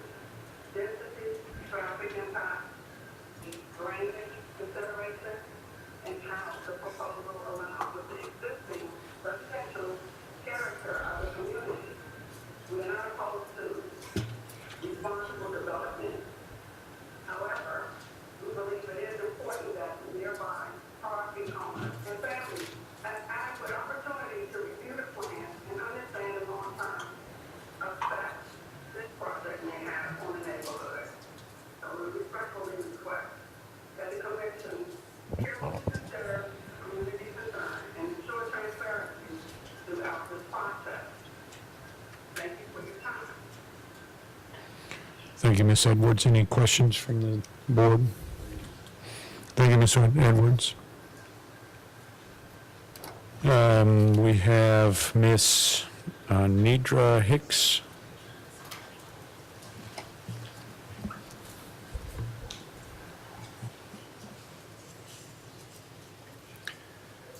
Ms. Hicks, if you could please state your name for the record. You have 3 minutes. Yes, my name is Nedra Hicks, and I am a first cousin to the young lady that was just on. She never lived in Savannah. Her father is from Savannah. Our property, family property, is on that same street, so I guess that's why we got a letter. But after hearing this young lady talk about what's going on, I better understand. And I wish she can use the property for what she wants. The law that y'all was saying that anybody else can buy the land and build on it, what was the law? Because I didn't get that. Let me help you understand that. So we did a rezoning or a thing called NUZO, and we changed all of the ordinances. And in the ordinance, it says that when 2 or more adjoining lots with continuous frontage and 1 ownership at any time after the adoption of the ordinance and such lots individually are less than 5,000 square feet, then such group of lots will be considered as a single lot, okay? So that's what we said. Okay. That's what the ordinance said. Well, that puts her in an odd position because she owns all 3 lots. They are all parceled and developable as their individual lots by right. But this ordinance came in and said, well, wait a minute. You own 3 lots. You can't, because they don't meet the minimum requirements, you can't develop any of them. But the reality is, if Mr. Plunk were to buy one of those lots, he could buy the rights to build on that lot, even though it's a small substandard lot, it's already approved. That's so sad. Or she could sell the middle, Too bad. she could sell her house and then keep the ownership of the outside 2 and build individually because they're not continuous and touching each other anymore. She is not one owner. So she's kind of in this little donut hole. Yeah. And what Mr. Melder was saying was, we kind of created a problem we didn't anticipate here. And there may be other problems like this throughout the city that we've created that just haven't raised their head yet. Yeah. So Well, too bad. I wish she can use those lots Well, like she wants to. that's but- kind of where we're all at. All right, I clearly understand it now. So that's the only reason why me and my family is here, because we do have property on that street. So thank you, Yeah. guys. Thank you. Any other questions for this? Any rebuttals from the petitioner? No? So could we get the motion or the recommendation back up? And ready to entertain a motion. Motion to grant petitioner's request. So we have a motion and a second to grant the petitioner's request, which is to Develop the property. develop the 2 parcels as they Grant the variances. grant the variances. Correct. All right. Does everybody understand what the motion is? All right. Vote. Ms. Amick. So I'm agreeing with Lorraine's thing. You're agreeing with her request. for the Whatever she variance said, yes. To build on those properties. Yes. Ms. Bowles. Yes. Ms. Richardson. Yes. Mr. Kegler. Yes. Mr. Melder. Yes. Ms. Wilson. Yes. Mr. Plunk. Yes. Ms. Ross. Yes. Mr. Stevens. I was too early. Yes. I Mr. Welch. heard my name was like. Yes. And I too agree. Motion passes.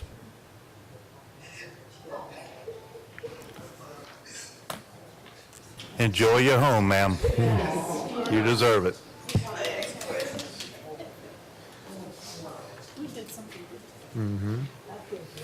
All right. Somebody had a question? Well, oh, no, we're not. Yeah, we're not done. Okay. All right, let's see. The next is GDP with variance on 143, 149, and 155 Shellbark Way. Go ahead, sir. Good afternoon, Eli Zarka again, Senior Planner for the MPC. This is a GDP with variance to increase the maximum height limit to allow for the development of 2 4-story multifamily structures. I should specify these are 2 out of a portion of development. Just these 2 out of the proposed development would require this variance. Here is both the flume and the zoning map.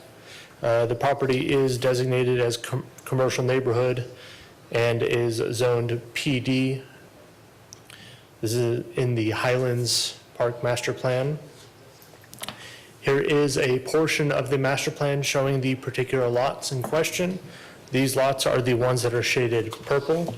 They were subject to an amendment to the existing master plan several years ago to allow for this much more dense type of multifamily than the other types of multifamily that exist within this development.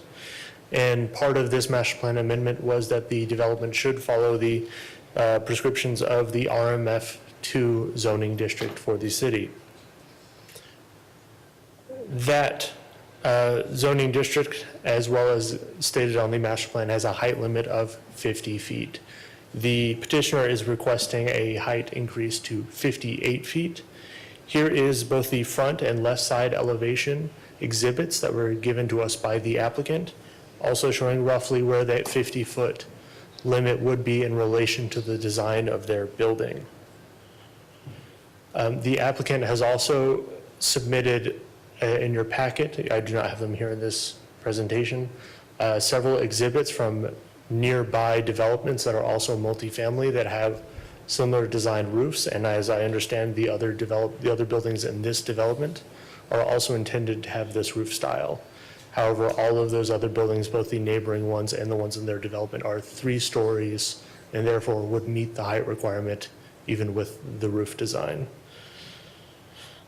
Therefore, the MPC staff recommends denial of the requested variance to increase the maximum height from 50 to 58 feet. Any questions for staff? We're going to have the petitioner. Please state your name for the record. You have 20 minutes. Alec Gregg with Orange Capital. I just wanted to talk about a couple items in addition to the presentation that y'all just saw. The requested variance is limited solely to the roof form and does not increase the intensity of the project.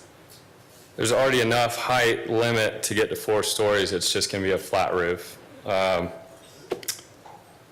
The additional 8 feet does not create additional storage units, occupancy, density. Simply allows a pitched roof instead of forcing a flat roof design. Because these are 4-story buildings, roof form has a major impact on how the structure is perceived from the street and neighboring properties.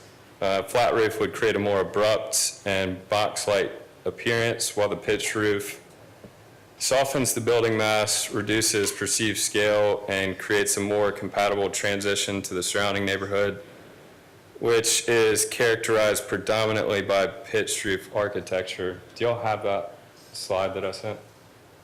The exhibits you sent? Yeah. Yes.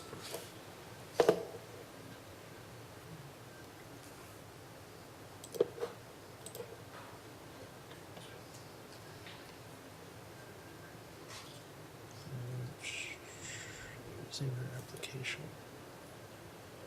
It was in the application, I believe.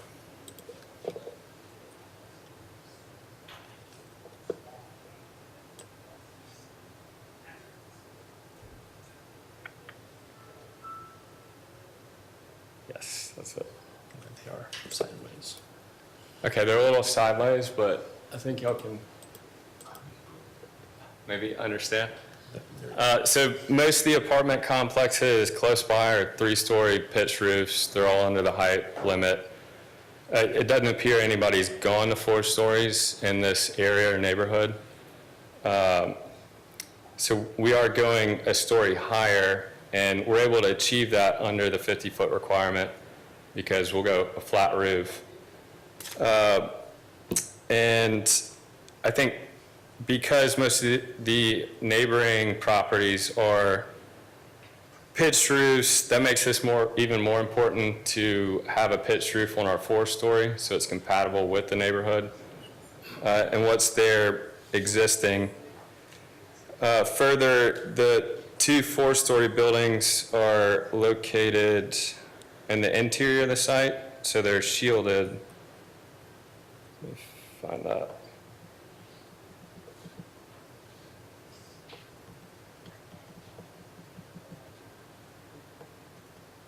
Okay, here we go. Okay, so Shellbark Way, planned south, Benton Boulevard to the left. The two four-story buildings are these interior buildings. So they're shielded pretty well by the three-story buildings that flank the perimeter of the property.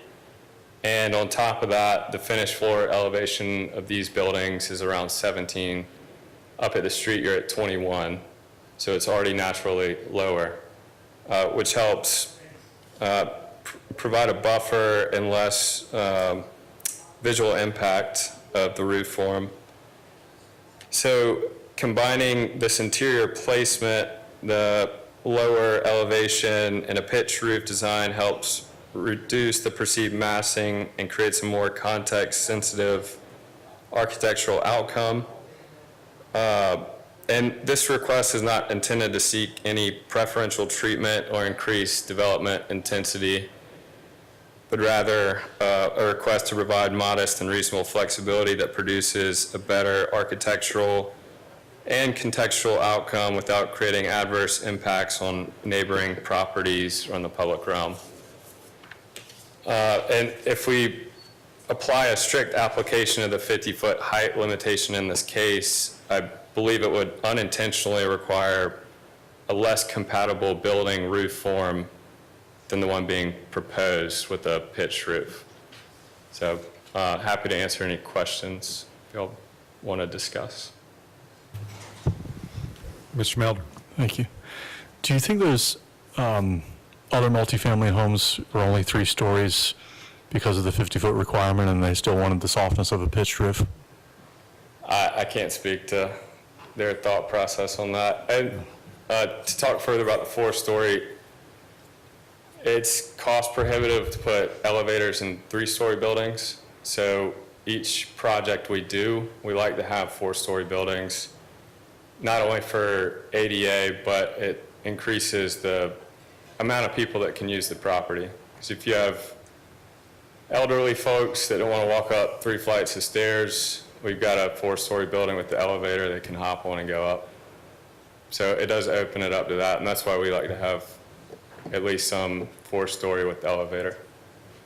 Thank you. Mr. Stevens. Right before you close out your presentation, you mentioned the compatibility. Are you speaking visually? Visually. Okay, just want to make sure I was clarified. Yeah, actually, I can go back to the overall map, but you'll see on here just about everything is yeah, you're talking about the one with the gable roof all the way across? Yeah, so if you look at this aerial, you can see just about everything's pitched roof except for self-storage and Parker's Kitchen. And I think there's another building in there, but it's just in keeping with the neighborhood. I'd rather not have 2 flat roofs and pitched roofs everywhere else, so. Okay, thanks. Yep. Any other questions? Ms. Wilson? What's the roof line on the 4-story apartments that are buffered? What's the roof, type of roof there? Is it pitched or is it flat? We're asking to be able to do the pitched roof with the 8-foot increase. So what, the picture that you showed, that was not an already built complex? That's where yours would be going in, correct? That's our architectural design. No, the one where, with the buffers for the surrounding streets? The site plan? Yes.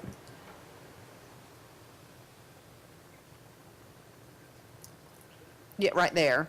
So those two, those are the ones that you're proposing? These Right two there. that I've got arrows to? Yes? Yes. Okay. Thank you. Any other questions for the petitioner? Okay, thank you. Thanks.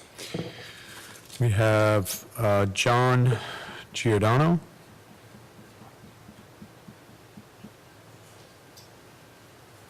Please state your name for the record. You have 3 minutes. Yes, sir. John Giordano.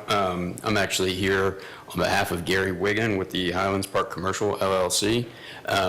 Gary, they actually own other pieces of property within Highlands Commercial, and just wanted to express our, we are in favor of granting this variance, so just wanted to put that on record.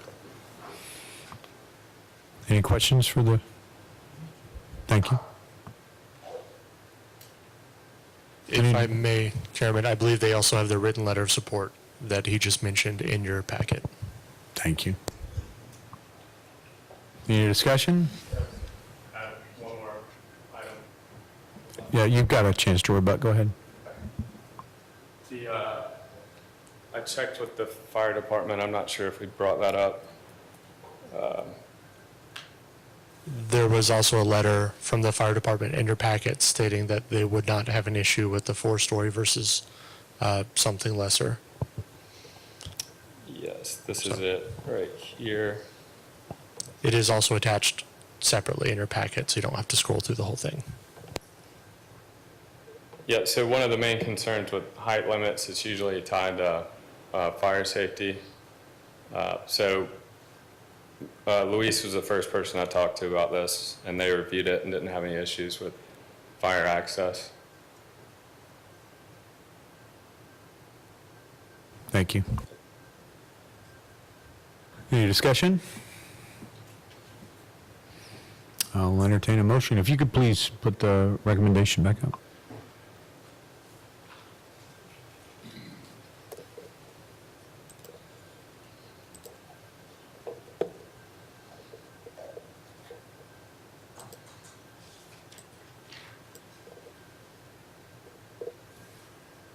Anybody want to make a motion?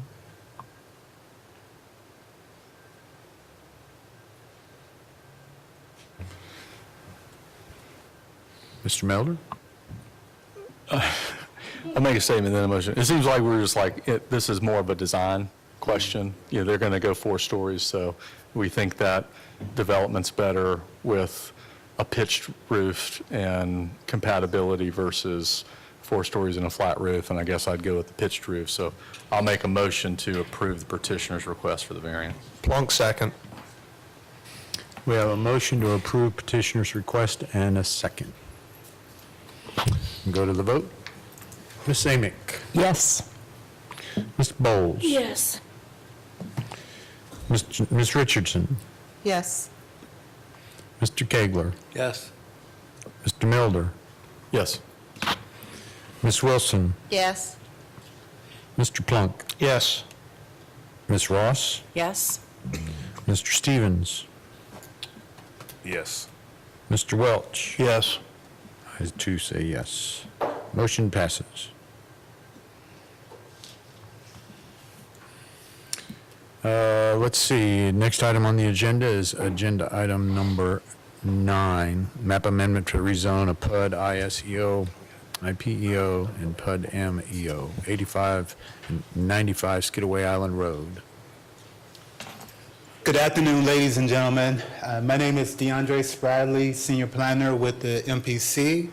The petitioner is requesting a rezoning from Planned Unit Development Institution Environmental Overlay and Institutional Professional Environmental Overlay to PUD Multifamily Environmental Overlay.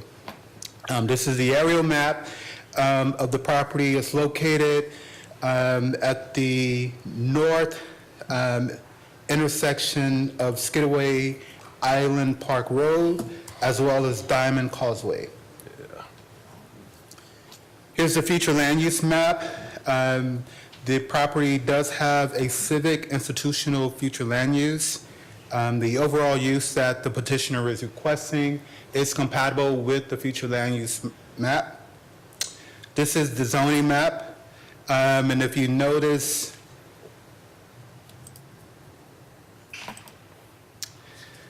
the In particular, the parcel that's highlighted, the petitioner is trying to put a adult congregate living facility there. It's basically an expansion of this particular facility that's located on the property here.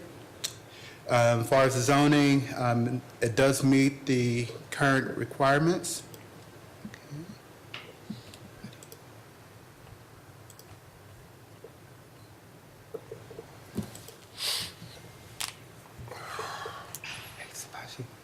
It's stuck. Oh, there we go.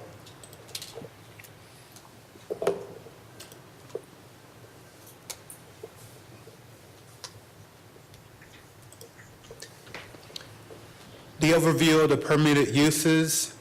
Singular congregate care facilities are not an official permitted use for the PUD institutional and institutional professional IP zoning district.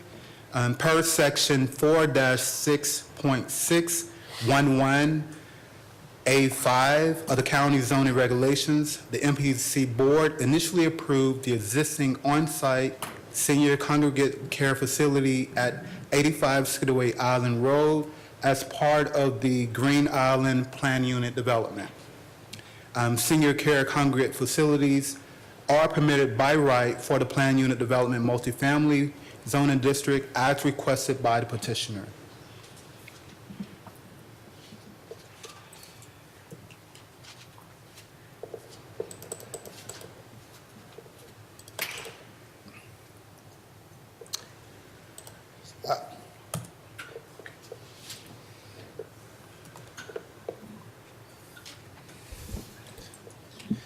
Staff is recommending approval of the requested zoning map amendments on 85 and 95 Skidaway Island Park Road. Parcel ID number is 10219-01004 and 10219-01007 from Plan Unit Development Institutional Environmental Overlay and Institutional Professional Environmental Overlay to Plan Unit Development Multifamily Environmental Overlay. At this point, I'll open the floor for any questions from members of the board or from the public. Mr. Welch? Have y'all been in touch with the churches right there? When you turn onto the State Park Road? Yes, sir. And so this property was actually purchased from the Methodist Church, and they're in support of this application. So the portion of the rezoning, let me see. I guess we'll go into the petitioner. Yes, sir. Sorry. Why don't we- Sorry about that. Why don't we go ahead? My bad. I like to get right to Jumping it. ahead. Yes, So- go ahead and state your name for the record. Sorry about that. No, I'm Josh Yellen here today on behalf of Skidaway Health and Living Services, Inc., which is the owner of the two parcels in question today with the proposed rezoning of these two sites. I do want to say that we do have with us from, and this is the Marshes, I said the formal name, everyone calls it the Marshes. This is the Marshes at Skidaway. With us from the Marshes, we have Louise McDonald, who is on the board of directors. Also, we have Mr. Chuck Singleton from Coleman Company, who is the project engineer. And I believe dialed in, we have the executive director of the Marshes, Mr. Eric Tedasco, is on the line as well.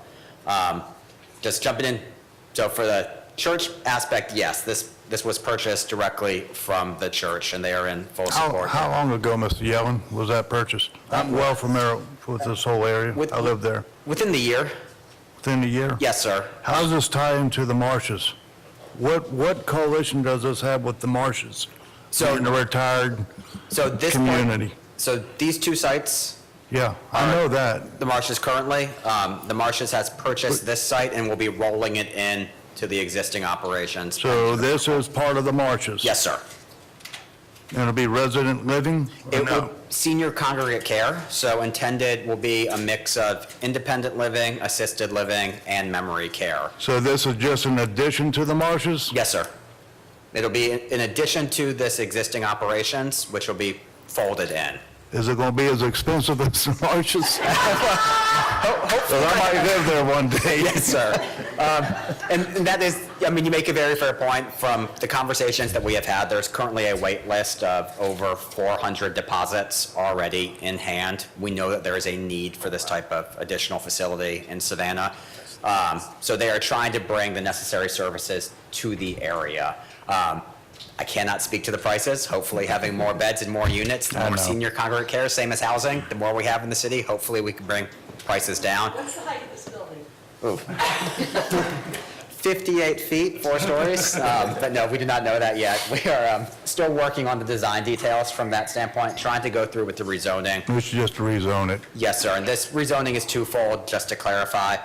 This site is zoned PUD-ISEO. This site is zoned IP. The IP already allow, both sites actually allow for hospitals, churches, civic uses, very intense uses. Without boring everyone, there was the determination by the county in 2019 that all senior congregate care facilities should go to the PUDM. We predated that determination, so we are trying to clean up the existing operation and also add the new facility to that existing use, which is why we are doing both parcels.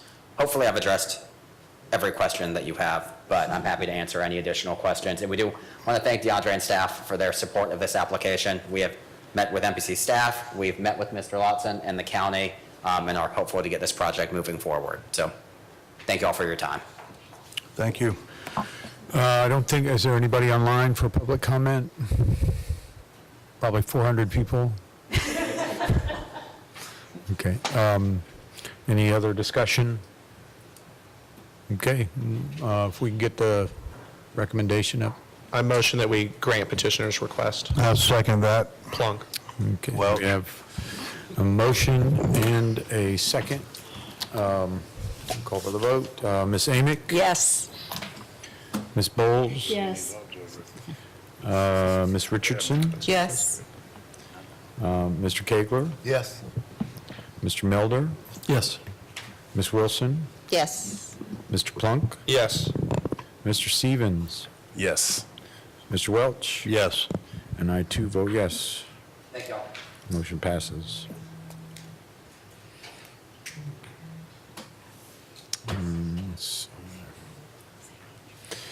All right, moving on, item number 10, map amendment rezone, let's see, R1 environmental overlay to PUD institutional environmental overlay on 27 Chapel Island Road. Take it away. Good afternoon, ladies and gentlemen. I'm DeAndre Spradley, Senior Planner, MPC.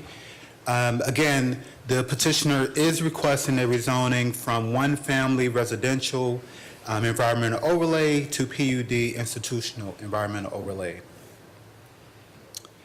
Here's a future land use map of the property. The property is actually located within the residential suburban single-family future land use. The intended use, basically what the petitioner is trying to do is the St. Andrew's School. They're trying to do an expansion on this particular property. They currently own the property, but currently with the current zoning, which is R1, the use that they're proposing is not allowed in that particular zoning, so therefore they had to come before the MPC to get the new zoning.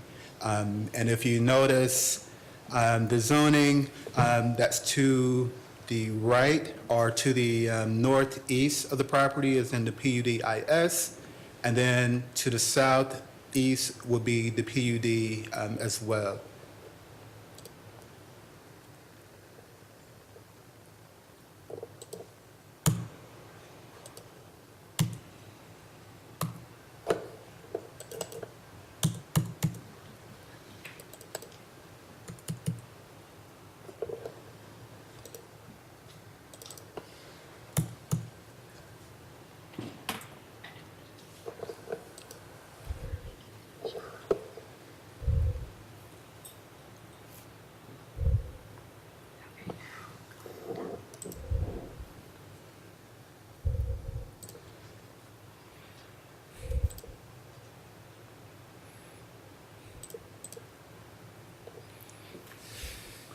The overview of the permitted uses. The petitioner is requesting the rezoning on the subject property to accommodate addition of the existing St. Andrew's School. There's an existing single-family residential dwelling unit on site per section 4-6.611 of the county zoning regulations. Public or private K-12 schools are permitted by right with the petitioner's requested planned unit development institution zoning district.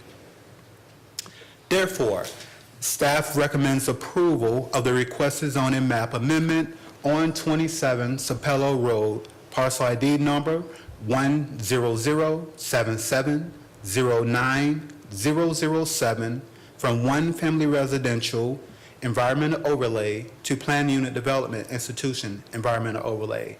And at this point, I'll open the floor for any questions or concerns from members of the board as well as the public. Mr. Stevens. I may be a little confused. I'm trying to understand how the PUD zoning type is appropriate at this juncture, because it doesn't even seem to connect, or it's not contiguous, if you will. It's weird. So I'm trying to make sure I have a full understanding of how this is even working. Okay, the zoning that they are requesting is basically the parcel right across the street. So it's not like it would be what they consider spot zoning. Because there is a zoning that's like compatible immediately adjacent to the property, that's why staff is in support of the zoning change. So for 29 Sapelo, what's that zoning classification? That zoning is in the R1, this particular zoning over here.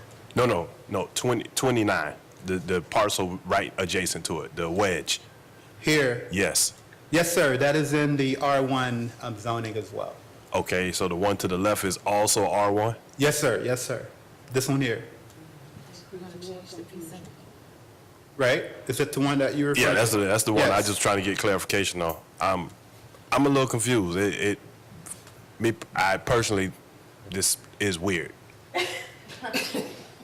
And it could be from like when they originally created like the zoning boundary, they may have utilized like, Right.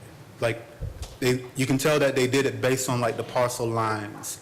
And so the school does own this particular parcel here that's highlighted.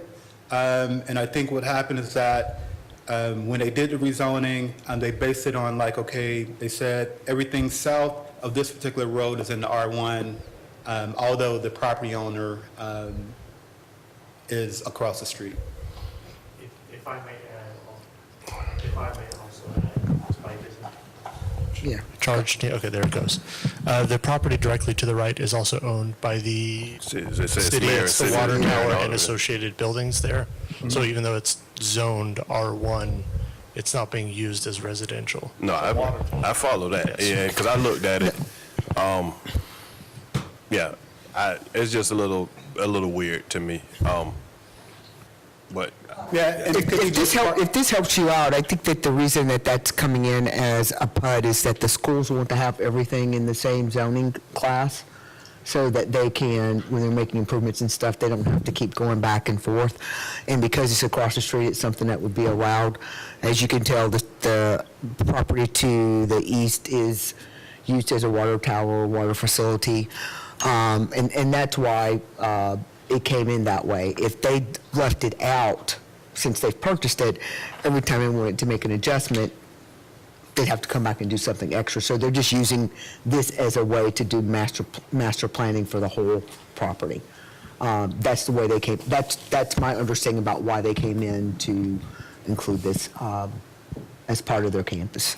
okay, I'm not necessarily trying to be overly like rigid on it, but I do want to make sure that we don't create a weird precedent. Right, and they also too, if you notice, that they also, because I know that I generally insisted that they keep the environmental overlay, so nothing with regards to development performance standards really change. It just makes it easier from a planning standpoint for them to kind of master plan all of it. Okay, thanks. Any other questions from the board? If we could have the petitioner, please state your name. You have hopefully not 20 minutes. John, excuse me, John Giordano at Thomas and Hutton, representing the applicant. So we actually came in and we met, excuse me, met with MPC staff. Wow. Also met with, I might have to come grab that in a sec, Marcus Lotson over in Chatham County, and discussed what the appropriate zoning would be for this. So it is currently R1. The school has purchased the property already, and they are planning on doing an expansion or a renovation to the existing school property to do some additional office spaces. And in the meantime, they wanted to use this existing structure as kind of a temporary office space for those folks in the existing building. Under the current R1, we could not technically do that. It was not by right. And so we came and we met with MPC staff, we met with Marcus, and we said, all right, here's what we want to do. What's the best path forward on how to achieve that and not, go against any zoning ordinances? So looking at what the existing school was, the PUDIS, we kind of all agreed that that might be the best path forward.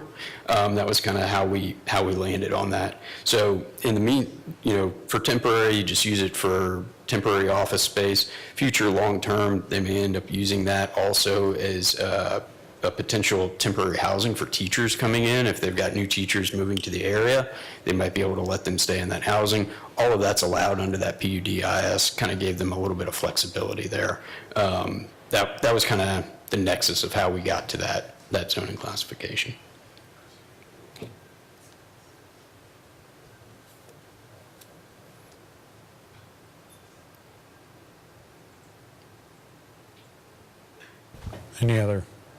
Any questions? All right, we have a little public comment here. It's online. Beth Faulkner, are you online? Okay, please lean into your microphone as much as possible. It's difficult for us to hear you. You have the floor, and state your name for the record. You have 3 minutes. Yes, it's Beth Fortner, and I was just wanting to make sure, I mean, a house on Sacalo, to make sure that, is there any way with changing the zoning to make sure that it's not going to be used as a ball field that's in between 3 houses and across the street from other houses and adding a lot more traffic? If it's just used as office and temporary housing, is there a way to guarantee that it's not going to have all abilities? As far as what else the school might, like I said, need as far as the ball field and having a lot more traffic on Sacalo and Oil right there. The staff is going to answer that question for you. So basically, ma'am, they will be by right allowed to do everything that's within the permitted use table for this particular zoning. The site, basically, the site that you're referring to is not that large for you to worry about them converting it to a ball field. It's our understanding, based on discussions, that they've got a house that's in good shape. I don't imagine them wanting to push it down to try to even have anything of that nature. But the site is not that big to support what you're proposing. So I think that you'll be okay with that. That's what I was assuming, but I don't like to assume, so that's why. Right. Your assumption is absolutely correct on that one.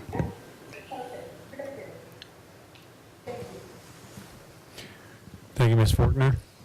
Do you have a question for the? No. Is there anybody else? Is there anybody else with public comment? Having none, we'll have a discussion. For staff, I have a question. So, has the surrounding homes been notified of this one parcel being rezoned? Yes, sir. And they're That's okay part with of it? like the, all applications that generally come before the board, the property owners that are, I believe it's within 500 feet? 300 feet, have been notified. So yes, sir, they have been notified. Okay, thank you. I failed to give the petitioner an opportunity to answer the question of Ms. Faulkner. Do you have anything to add to her question about possibly a ball field on that lot? No, sir, there's no plans to put a ball field. We actually just completed the new stadium expansion with the multipurpose fields over on their existing field site. So that was just completed, so there's no plans to take this structure down. Like I said, they just plan to use it for temporary office space while they're doing an additional renovation over in the actual school. Thank you. Is there any other further discussion from the board? Okay, well. I make a motion to accept staff's recommendation of approval. Blank second. Okay, we have a motion and second. We'll go to a vote. Ms. Amick? Yes. Ms. Bowles? Yes. Ms. Richardson? Yes. Sorry. Mr. Kegler? Yes. Mr. Melder? Yes. Ms. Wilson? Yes. Mr. Blunt? Yes. Mr. Stevens? Yes. Mr. Welch? Yes. I too vote yes, motion passes. Thank you. Thank you. All right, having no other regular business, we move to no presentations. We have other business, Preservation Month. I just wanted to let you know that May is Historic Preservation Month, and the theme of Historic Preservation Month this year is All People Are Created Equal. We received a proclamation from Chatham County, and we'll be getting one probably as well from the city, but I wanted to make sure that we recognize the staff and all the work that they do to make sure that we protect our historic fabric of the city. The other thing, too, is that I wanted to make sure that you all had an opportunity to meet our intern. His name is Jemiah Morrell. He's local, but he's a student at Temple and wants to study planning. Where is Temple? Yeah, Temple up in Philadelphia. So we're really excited to have him working with us and to learn more about planning, and he's also interested in transportation planning, so he's going to be with us for the summer. So wanted to welcome him. He's very excited too. Yes. This is the dream. And with that, as you've seen, we've got 2 new staff members, DeAndre Spradley, and I always mess up your name, Eli Zucker. I think I got that last name correctly, but Eli and DeAndre are here. They're both senior planners. They have been at this for a minute. Eli comes to us from Virginia, from my rival, Virginia Tech. I did close my eyes when I signed the hiring letter. And DeAndre comes to us from Florida and is a University of Florida planning graduate student. So we're welcome to have, we're excited about having them on our team. Sorry. I know, what can I say? I mean, really, just can't get over it. But anyway, wanted to make sure that you guys knew we have got these 2 members on our team. And also just wanted to thank Sabachi, who's been doing a great job working with not only continuing our efforts with the current planning staff, but also working with us on the urban flooding model, which actually is a big deal. I know people aren't really that excited about climate change, but it's one of those things that, believe it or not, the feds are continuing to use and have provided us a lot of support, and pretty excited that we are moving forward with looking at least how to protect our infrastructure for safety purposes. So wanted to take that opportunity to thank the team and let you know who's here. So thank you. And to thank Sally, last but not least. Everybody knows who Sally is, but she has been our rock with regards to helping make sure that you all are here and that we have our meetings and stuff coordinated. So thank you.